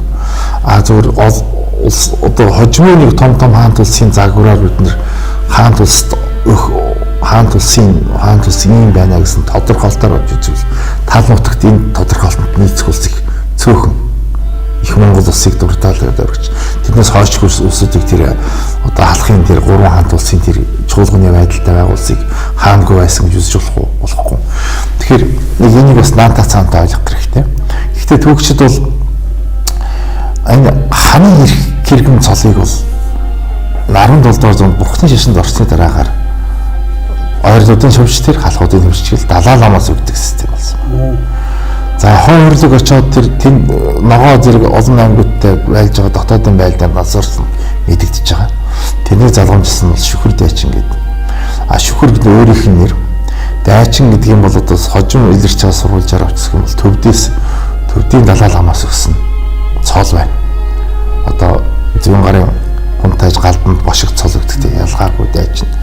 Тэгээ дараагийн тэр төвдийн зүгээс өгч байгаа цол нь дараа нөхөд аюу хаан тэр тэгээ дайчин цагийн дагалдуулаад өгöd байгаа. Сурвалжт бол шүхэр дайчин бол Далай лам ханы хэрэгм өгөхөөр нь буцаасаа одоо надтай адилхан ийм хүмүүс олон байна гэд буцаасан гэд ярьдаг. Гэхдээ бас тэр ханы хэрэгмтэй.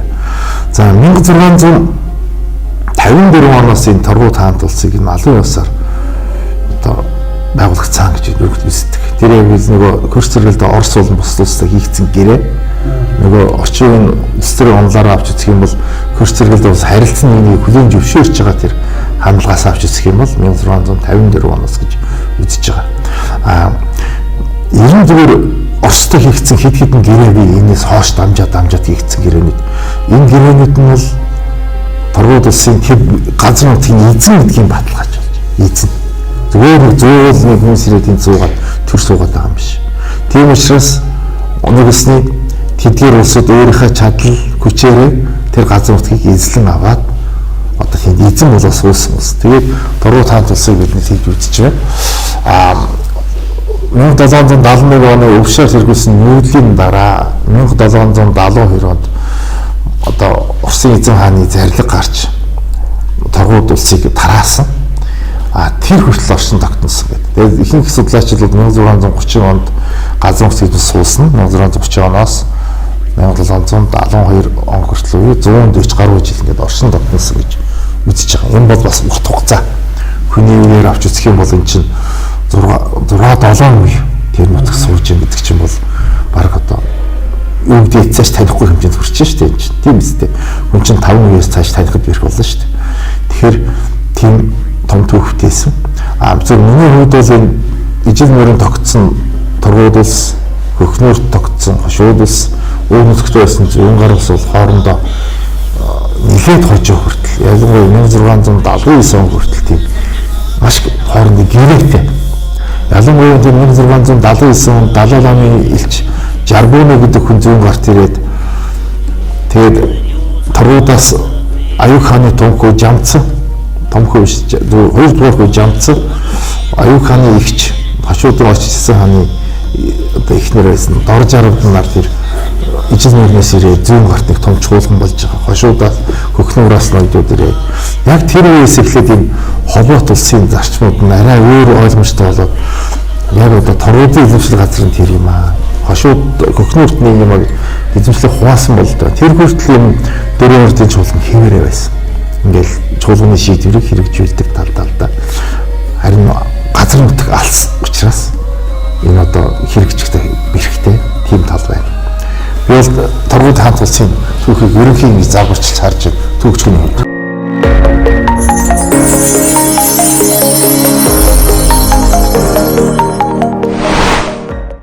За тэгээд Торгуудын хааны чинь бас нэг нэлээд сэргэн мандлын үеийн хаан Аюк тийм Аюк хаан гэж хэн байваа. Тэгээ Аюк хааны үед доктор бүр их Петр хаантай бас харилцдаг байсан. Аюк хаан юу хийсэн бэ? Торгуудад.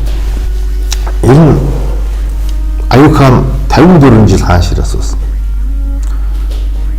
Аюк хаан бол ихийн талаараа бол одоо зүүн гарын Баатар хүн тааж охины хөвгт. Дасгалын легитим шиг бүрдсэн. Аюк хаан 94 дараа түүхчид тэр торгуудын Аюк хааныг их магтан бичдэг байна. Тэр юутай гэвэл тэр бусад ойр аймагуудаа маш хүндлэн дээдэлдэг, ээг нээртэй байдаг. Тийм л хаан байж л дээ. Торгуудын Аюк хаан Хөхнөрийн Далаа хаан гэдэг хоёр хааныг их магтдаг. Тэр Далаа хаан бол Гүн шааны нэг хөвгөн л дээ. 6 дугаар хөвгөн баг. Тэгээд Гүн шанаас хаан ширээнд дараагийн хаан ширээнээс болох завсрын хаан хийдэг. Тэгээд нөгөө хааныг одоо хаан ширээн суухад нь цагаар байраа өгчдөг ийм 2-3 удаагийн түүхэн үйл явсан тийм Далаа хүнтэй гэж тийм алдартай хүн байсан. Энэ хоёр их магтаад байгаа. Магтаад байгаа үйл нь бол ерөөсөө энэ дөрвөн ордын дотоод эв нийтлийг маш их сахидаг. Одоо ойр бусад аймагуудыг хүндэлдэг тийм гэж нэг тал нь одоо Аюк хааны их сайн чанар бол энэ тэрх олон салбар салаа аймагуудаас бүрдсэн ойрдын холбоон дотор маш нэр хүндтэй байна гэдэг чухал хэрэг байж. Аюк хаан тэр торгууд хаант улсыг үндсэн загвартаа болгох гол нөлөөдсөн хаан байна. 54 жил хаансан гэдэг чинь дасгалын үед их доктортой байна шүү дээ. Тэгээд баг аавынхаа эсрэг том хүү шагдарч аван бослог гарч шүү дээ тэр чинь. Аав нь одоо нас орж өгөхгүй биш дээ чинь. Тэгээд эцгээс өмнө төрөж нас орсон л та. За энэ Аюк хааны үед бол тэр улсын зовлон жаргал бүхэн улсд байдаг л бүх жаргал зовлон дотоодын бослог хөдөлгөөн Орсын шахалт авчилт Оростой маш их зөв гэрээнүүд хийж одоо торгуудад ашигтай гэрээнүүд хийж Оросын өмнөөс маш олон дайн байлдаанд орсон. 94 харахад очоод л тэр нь Оростой гэрээлэл 1638 он хүртэл тийм дайн байлдаанд орж исэн мэдээ байна л да.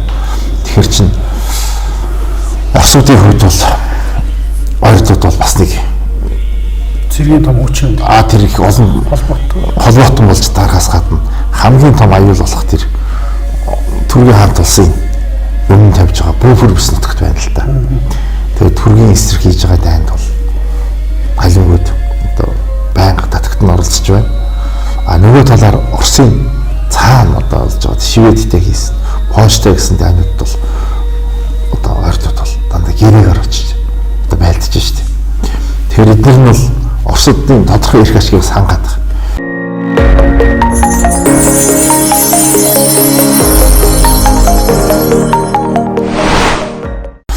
Тэгэхээр Аюк хааны үед бол торгууд хаанд улс бол хүн ном ашиг өссөн. Энэ бол хүн ном өссөн, газар нутаг бэхжсэн, жинхэнэ улсын хэмжээнд ус болсон. Тийм юм. Тэгээд Аюк хааныг бол энэ улсын халингууд одоо тэр Шинжааны торгуудууд ч гэсэн Аюк хааныг шүтдэг. Аюк хаан бол монголоор одоо бид чинь Аюш гэж нэрлэж байгаа. Аюш бурхны нэртэй хүн шүү дээ. Ойрдод бол Аюк гэдэг нэрээр нэрлээд явж байгаа. Тийм хаан байна. Аюк хаанд бол манжууд илч зарж байлаа. 100 гараг зөхиод өгөөч гэж. Тэр биш. Тэр нь хоёр дахь. Тэр мантагаар халсан илч нь хоёр дахь. Тэр түлээшин гэдэг бичээч дагалдан бичээч бичүүлсэн түлээшингийн тасрын хязгаарт зарсан тэмдэглэл гэдэг тэр тэмдэглэлээс харахад бол 1712 онд Аюк хаанд илч зарсан. Тэгээд 3 жил мас цааш явахад 3 жил зарцуулсан.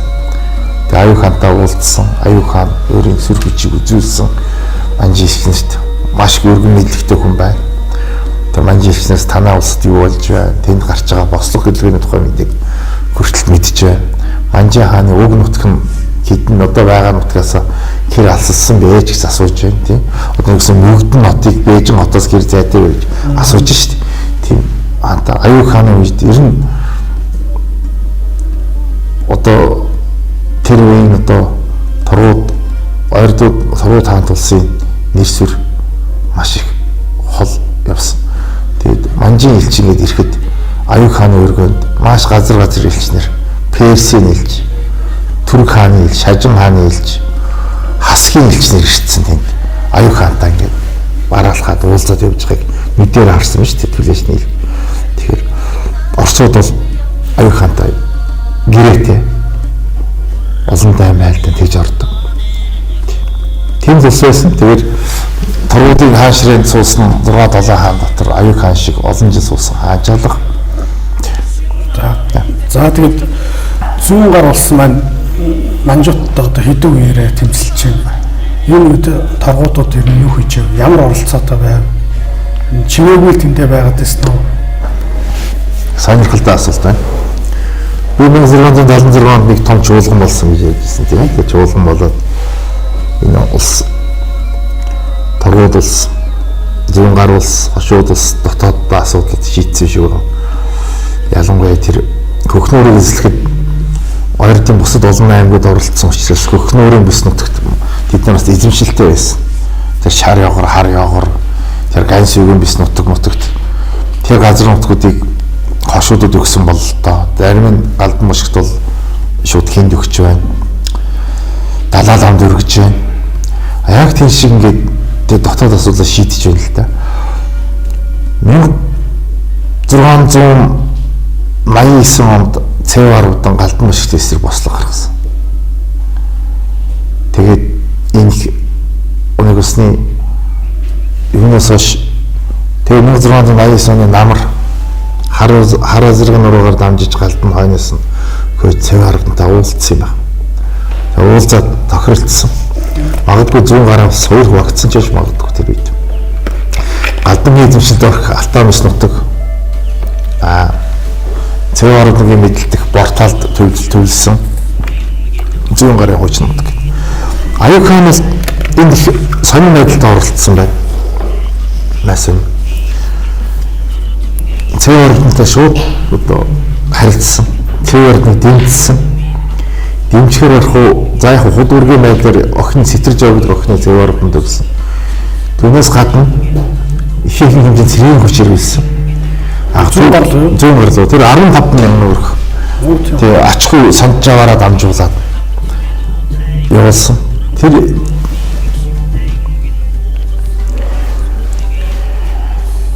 явуулсан ба. Тэгээ тэр тэгсний дараагаар л Цэварууд Аюу хааны хооронд нэг 10 жилийн том нөхөрлөл яваад тэнд бас муудалцсан ба. Тэр муудалцсан юмсын шалтгаан юу вэ?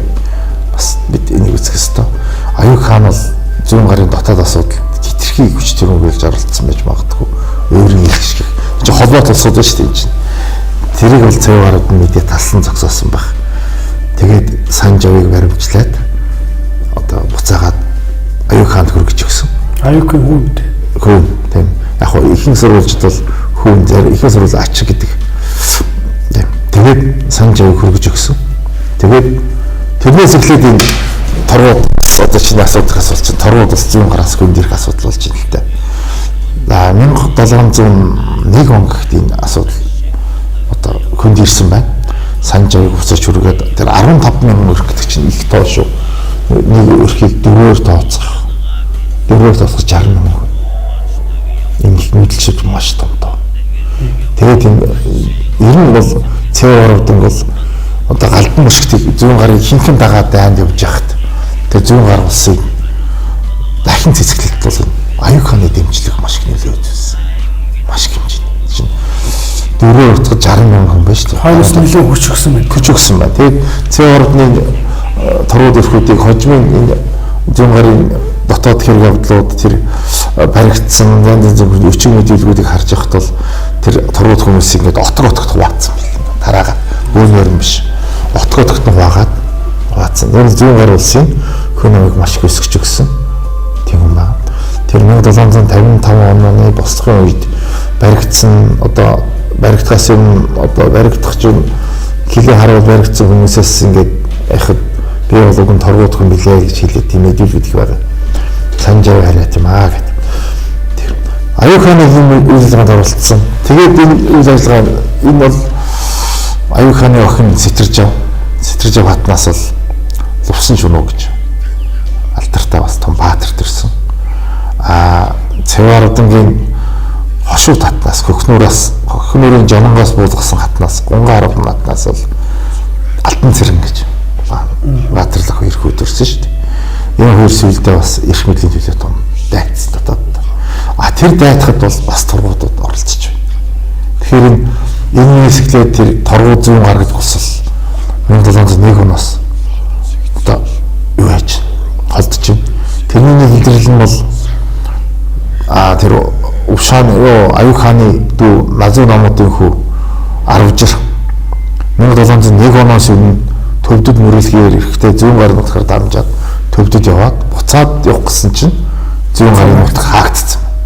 Тэгээд Жавиган буюу цаан хүрийн баруун бүхэлтийн гадна ирчээд яаж чадахгүй Арвжир Манжи хаанд илч залаад манжууд тэрийг одоо өөртөө оруулж аваад эзний голд суулгалаа шүү дээ. Эзний голын торгуудад одоо хүртэл байна. Тийг суулгалаа. Тэгсний дараагаар нэг хэдэн жилийн дараагаар 1710-ад онд Аюу хаан Оросоос маш их олон гуйлах хийж ирсэн. Гуйсны эцэст Оросын замаар, хойд замаар тийм ээ. Одоо манжид илч зарсан. Миний ачгүй Арвжир хаа байна? Юу болж байна гэдэг. Тэрний хэрэг 1712 онд тэр манжийн анхны илч ижил мөрөнд очиж штэ. Тэр манжийн тэр илч ижил мөрөнд очиж Орос нутагт анх удаа очиж. Тэр хоорондоо бас нууцаар ярилцсан. Тэр айлчлаар ирэхэд хоорондоо ярилцаад нэлээд удаа нууц задлж магадгүйгээд зарим хүмүүст хэлэхгүй байсан. Тэгээд шээр нь одоо 1758 онд шээр нь эндээс зугатаад очсон. Одоо зүүн гарын нутгаас шин тургуудын шээр. Тэгээд шээринг бас сэжилж ирсэн. Яг л шээринг бас тэднэр Оросд маш хараа хяналттай байлгаж байгаа. Одоо тэндээс дөнгөж ирсэн хүн буцаа явчихна гэд. Тэгээд шээринг мэдгэчвэгээд сүүлд нь шээринг дуудаж хэлсэн. Нүүх гэж байна гэсэн чинь шээр нь 100% дэмжсэн. Тэгээд 1771 оны өвлийн ядах сарын одоо 70 оны гэсэн өвлийн 12 дугаар сар бэлгийн толгой өвлийн ядах сарын шинэ хоёр нийтлэгдсэн. Тэрний уртл тэр намар нь бол гүнхээр буюу одоо тэр турхтаа хийсэн танд бол торгууд нэлээд амжилттай болсон. Ол зомгоо Оросууд өгөөгүй. Өөр дээр тэсгэлж авсан. Зэвсгэлсэн бас нэг ол зомгтой болно гэдэг чинь морь малд юу гэдэг. Тэгэл нийлэгсэн байна. Тэгээд нийтлэл авсан цагаар Оросууд хөөсөн байна. Нэг хөөгөө 2000 зэрэгтэй хөөгөөд морь малын цуцаад бутсан гэж хасгуудаас замдаа авсан хасгуудаас мэдээлээ. Нийтлэл морь цэргүүдийн нийтлэл биш шүү дээ. Хүн ард мал хуугаа бүгдийг дуугаад явж байна. Нэгсний хаан тусаар нь хаан тусаар нь хонь одоо ямар хэмжээнд өдөрт алхах гэдгийг тэрийг яриад ойлгох хэрэгтэй. Одоо хонь ямаа яа бог нийтлэлж явагдсан. Нийтлийн эхний төрөч бол 7 дугаар сарын 8-нд орж ирж байгаа. Аргын тол. Тэгэхээр 1 сарын 17-нд эхлээд 7 дугаар сарын 8-нд гэдэг бол 6 сар нийтлэл явагдсан. Тэгээд тэр айлхалд өвшин танилцуулга дотор их юм байна л дөө. Нийтлэл явсан замдаа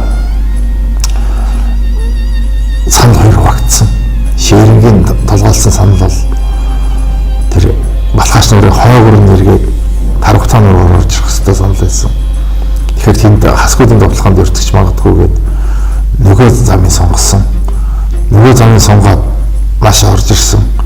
Гэтэл бол хасгуудын довтлохонд маш их шүүссэн. За нэг тодорхой газар нутгуудад бол томхон байлдаанууд болсон. Нэг удаагийн тулгуурлалтанд бол нүүдэлчдээс 10,000 зэрэг гаргаад хасхийн 3 жүүз, их жүүз, бага жүүз, дунд жүүз, ирлаа, норлоо, авлаа энэ 3 20,000 зэрэг цуглуулж дайцсан. Нэг томхон дайн болсон. Тэгээ дайн болоод болоход тэр нүүдлийн төрүүчийн хэсэг хамгаалтгүй болсон учраас цэвгд орж ярампил туссан жалтсан тэргүүтээ лам тэр туснажсан лам хүн эднийг ихний 5,000 зэрэгтэй нүүдлийн толгой хэсгийг хариуцуулж явуулсан. Тэгээ төгсгөлд нь 5,000 зэрэг нүүдлийн арын хэсгийг хамгаалсан. Тэгээ явж итэл хасгууд энэ довтлогоо улам хүчтэй болоход өвшхан шээрнээр цөөн хүмүүсийн хамтаар авлаат очиж уулзсан. хэлсэн. Хасгийн хаантай та нар яагаад ингэж бид бол Манжи хаан багга явж байна. Гэтэл та нараас Манжи хааны харьяат одоо харьяат нь үстэй. Яагаад нэг хааны ардууд нэг алах ёстой юм бэ? Алуу үл энэ хүн бидний одоо алчих бит бол эсвэл бидний зам тавьж өгөх. Тэгээ Авлаа хаан зөвшөөрөд довтлохгүйгээр явуулсан. Гэхдээ тэр 20,000 зэрэг цуглуулсан цэргүүдээр удирдлахгүй цэргүүд бол маш их зогсон. Хасгад бол 3,000 өрх болцлуулсан яг тэр үед. Яг тэндээс мустрын үед Киргизийн нөхөр оронгот бүр аюултай болсон. Киргизүүд бол бас 3,000 хүн олзолсон. Киргизүүдийн довтлогоо бүр эхийн болыг гатлаад Манжийн хилд орцсон нь хойно ч гэсэн юу ч өгөхгүй. Та нар өгсөн үржтэй малыг ичлээ. Ийм их Манжийн бодлогыг бид харах хэрэгтэй. Яг тэр гэрэл хөшөө дээр байгаа хэдэн 400 гэр тэдэн мянган жувцаа одоо жувцаа нэг арц таны арц за тэдний мал тэр нэг том харагдаад болж тэр 65,000 одоо тэр хүмүүст хуваагаад үцхээр маш бага тоо энэ их нүүдэл бол ер нь ганцхан Монгол үндэстэнд тохиосон том гамшиг шүү. Энэ бол гамшигаас гадна их юу ч юм юм дээ. Энэ хоёр монголчуудын түүхэнд бол их харамжтай. Тэдний хүсэл тэмүүлэн агуу үг нутгаа бас эзлээд Манжид хоосорсон төгтөх дээр очиж сайн байгуулад авсан. Том хүсэл мөрөөдөл Монгол хүний нэг сайхан мөрөөдөл шүү дээ. Их нутагт эзэн болно гэсэн.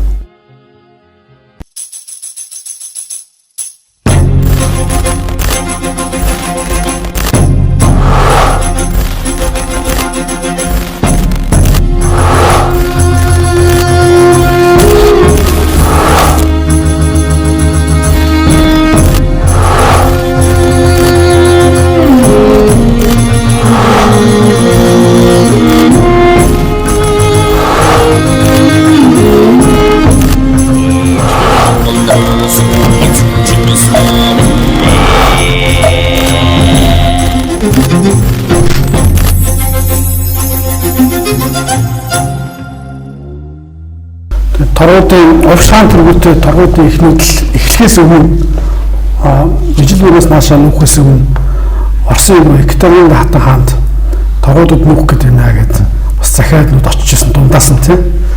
Тэгээд хатан хаан бол итгэв гэдэг.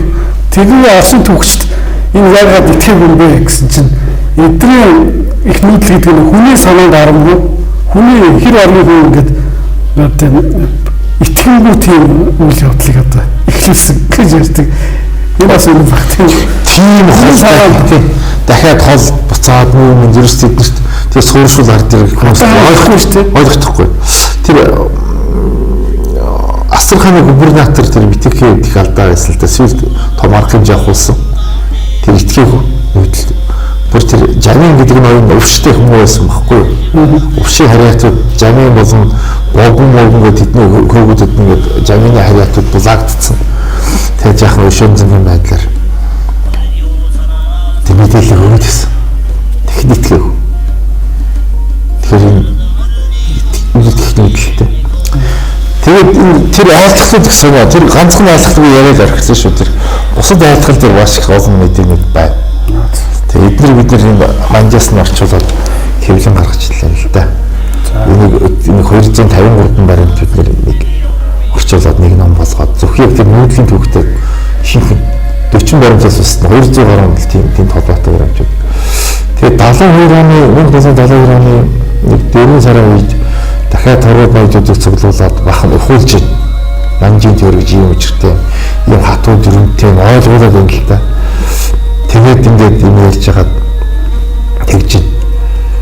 Ер нь танаа тэр ижил мөрөнд үлдсэн хүмүүс чинь ер нь одоо наашаа нэглэж авна гэж хэлсэн. Тэр манай гэдих баярлсан байна. Тэр айлтгал дээр байна л та. Өвшаан тэргүүстэй хоорондоо бүр инээлдээ ингээд нэг гараа ирээд Монгол хүчтэй гараа ирж баярлах хэрэг гэж ингээд баярлаа. Тэгээд ер нь тэнд хэд үлдсэн бэ гэсэн чинь ингээд цэвэд оржи харьяат 1000 өрх өвшийн 9000 өрх гэж тоолоод дөрөвдүүд бол цэвэг өвч гэж дөрөвдийн гол ижил мөрөнд үлдсэн. Тэрний харьяат 5000 өрх гэдэг ингээд тоолоод байна л та. Тэгээд яагаад тэнд бас айлхад яагаад тэдний юу бодох бас байна шүү. ижил мөрөнд хөлдөөгөө гэж шүү. Яг тэр гарцаа. Тэр нутгийн одоо ч гэсэн ижил мөрөнд байдаг хүмүүс баруун зүүн зүгт хэлсэн. Хуваагдчих бид нар яриад байдаг зүйл баруун хөлдөө үзэл нүгөөгээд идэх чинь тэр өвшин хэлсний өөрхөн айлтгал тэр үнэн байна шүү. Тэгээд яахгүй. Тэгээд нүүх өдөр ламын хэлсэн өдөр өнгөрөх гээд байгаа учраас яалтчгүй одоо шинэ хөрөнд нээсэн ба шүү дээ яадаг сарын. Тийм их хүн байдал болоод одоо ингээд бид 251 жил болж байна л та. Бид 250 жил дээр нь бас энийг баярл сэмдэгс зүйл рүү, гонил сэмдэгс зүйл рүү бас мэдхгүй байна. Тэгээд төгсчдөө бидний хувьд шүү дээ.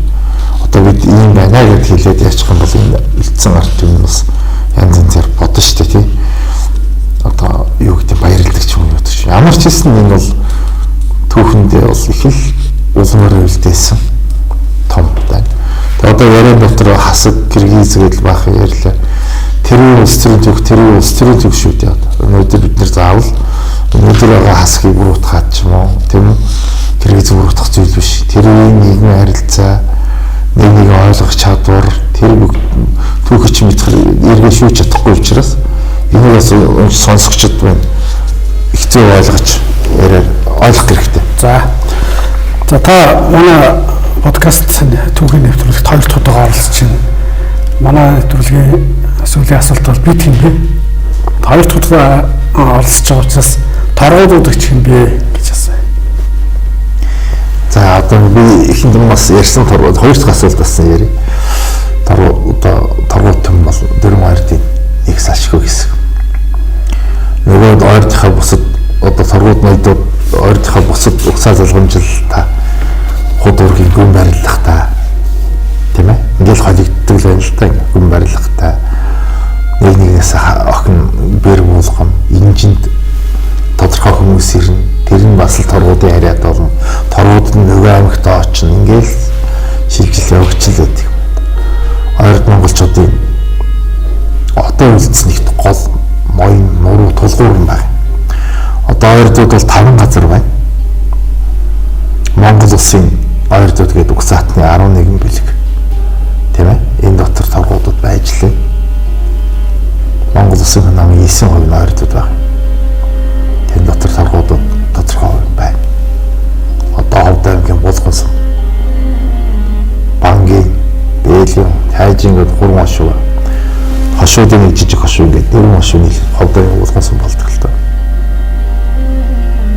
бүгд л гаралтай ноёд болгон хошуу болгон өөрөө түүхтэй эднэр чинь ноёд өгсөлжлэн байна эднэр бас шин торгууд гэдэг энэ тэнд байгаа юм бусдын хуучин торгууд гэдэг эднэр бол ижил мөрнөлөө нөөхгүй зүүн гартаа байсан үлдсэн торгуудууд өөр онгон чавчаачин көгүүдийн үеэс өөр 1580-аад оноос энэ торгуудын ноёдын сал удам хоёр салцсан тэр зөвлөсөн өрлөг хоо өрлөгээр дамжсан нэг хэсэг нь хуучин торгууд нөгөө онгон завшаасаас үлдсэн нь бол шинэ торгууд зүүн гарта байж исэн. Бидний нутгаас одоо алдарт нээж тоон төрлөө. Онгон мэрэгэн дэвнээгүү нээж тоон гэдэг. Эдний утга гэдэг зүүн гарта байж хагаад 1758 онд зүүн гарын хядлагын үеэр тэдний ноён шээрн ноён их ухаан гаргаж цагийн байдал зөвнөлдөгч аймаг гарсан. Тэгэхгүй бусад аймагуудтай адилхан манжуудад хядуулах байсан. Шээрэн дээр ахлуулсан ганцхан торгууд биш хойд хошууд янз үйлдэлд нэлээд олон баг 10,000 хүн ижил мөрөнд нүүж ирсэн байдаг. 1758 оны явдал. Тэгээд энэс хойш 10 хэдэн жилийн дараа буцаад их торгуудад даандаг үүдэрч шít. За хуучин торгуудад бол одоо Шинжааны гол торгуудад юм да. Энд бол 14 хошуу байгуулсан. Дөрвөн зам хуваасан. Хуучин торгуудын дөрвөн зам, хойд зам гэдэг дөрвөн зам хуваасан. Гол зам нь бол одоо энэ зам бол тэр өв шааны харьяат торгуудад.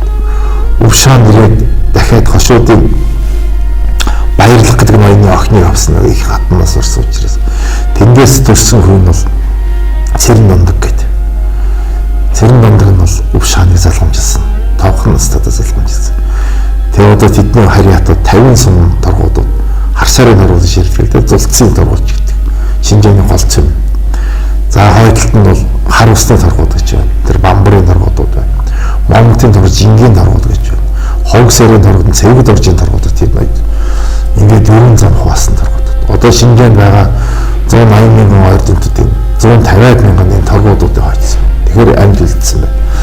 Хөхнөөрийг эзэлж явах үед хөхнөөрт шилжил суусан торгуудын 2 хошуу байна. Хөхнөөрийн 29 хошуун дотор 2 хошуу нь бол торгууд байна. Алшаа Өвөр Монголын Алшаа аймгийн зүүн баруун хошуу дахиад 3 дахь хошуу Эзний хошуу, Эзний голын хошуу, Эзний голын хошуу торгуудууд юм. Тэгэхээр ойролцоогт байгаа 5 газар халимаг бас ингээд халимын хүн амын 40 гаруй хүн торгуудууд, 40 гаруй хүн дөрвдүүд, тэгээд үлдсэн хошууд, зүүн гар хойдод байна. Тэгэхээр ижил мөрөнд байна.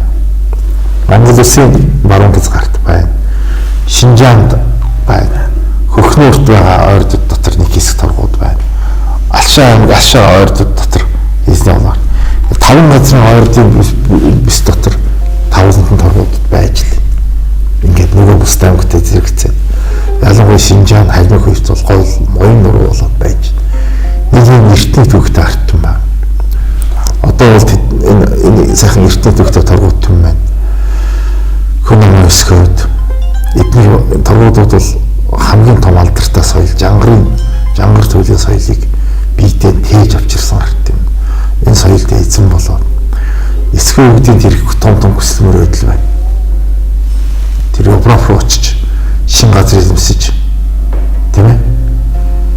Хойрлог явахдаа Баатар мантаж мэдүүлсэн байдаг шүү дээ. Энэ газар бид хоорондоо ах トゥ нэгийг айлгаж ичээж газар булалж юмсээс хоол хазаж очиж бусдыг одоо яаж дарлал сууя гэдээ очиж нэвжсэн.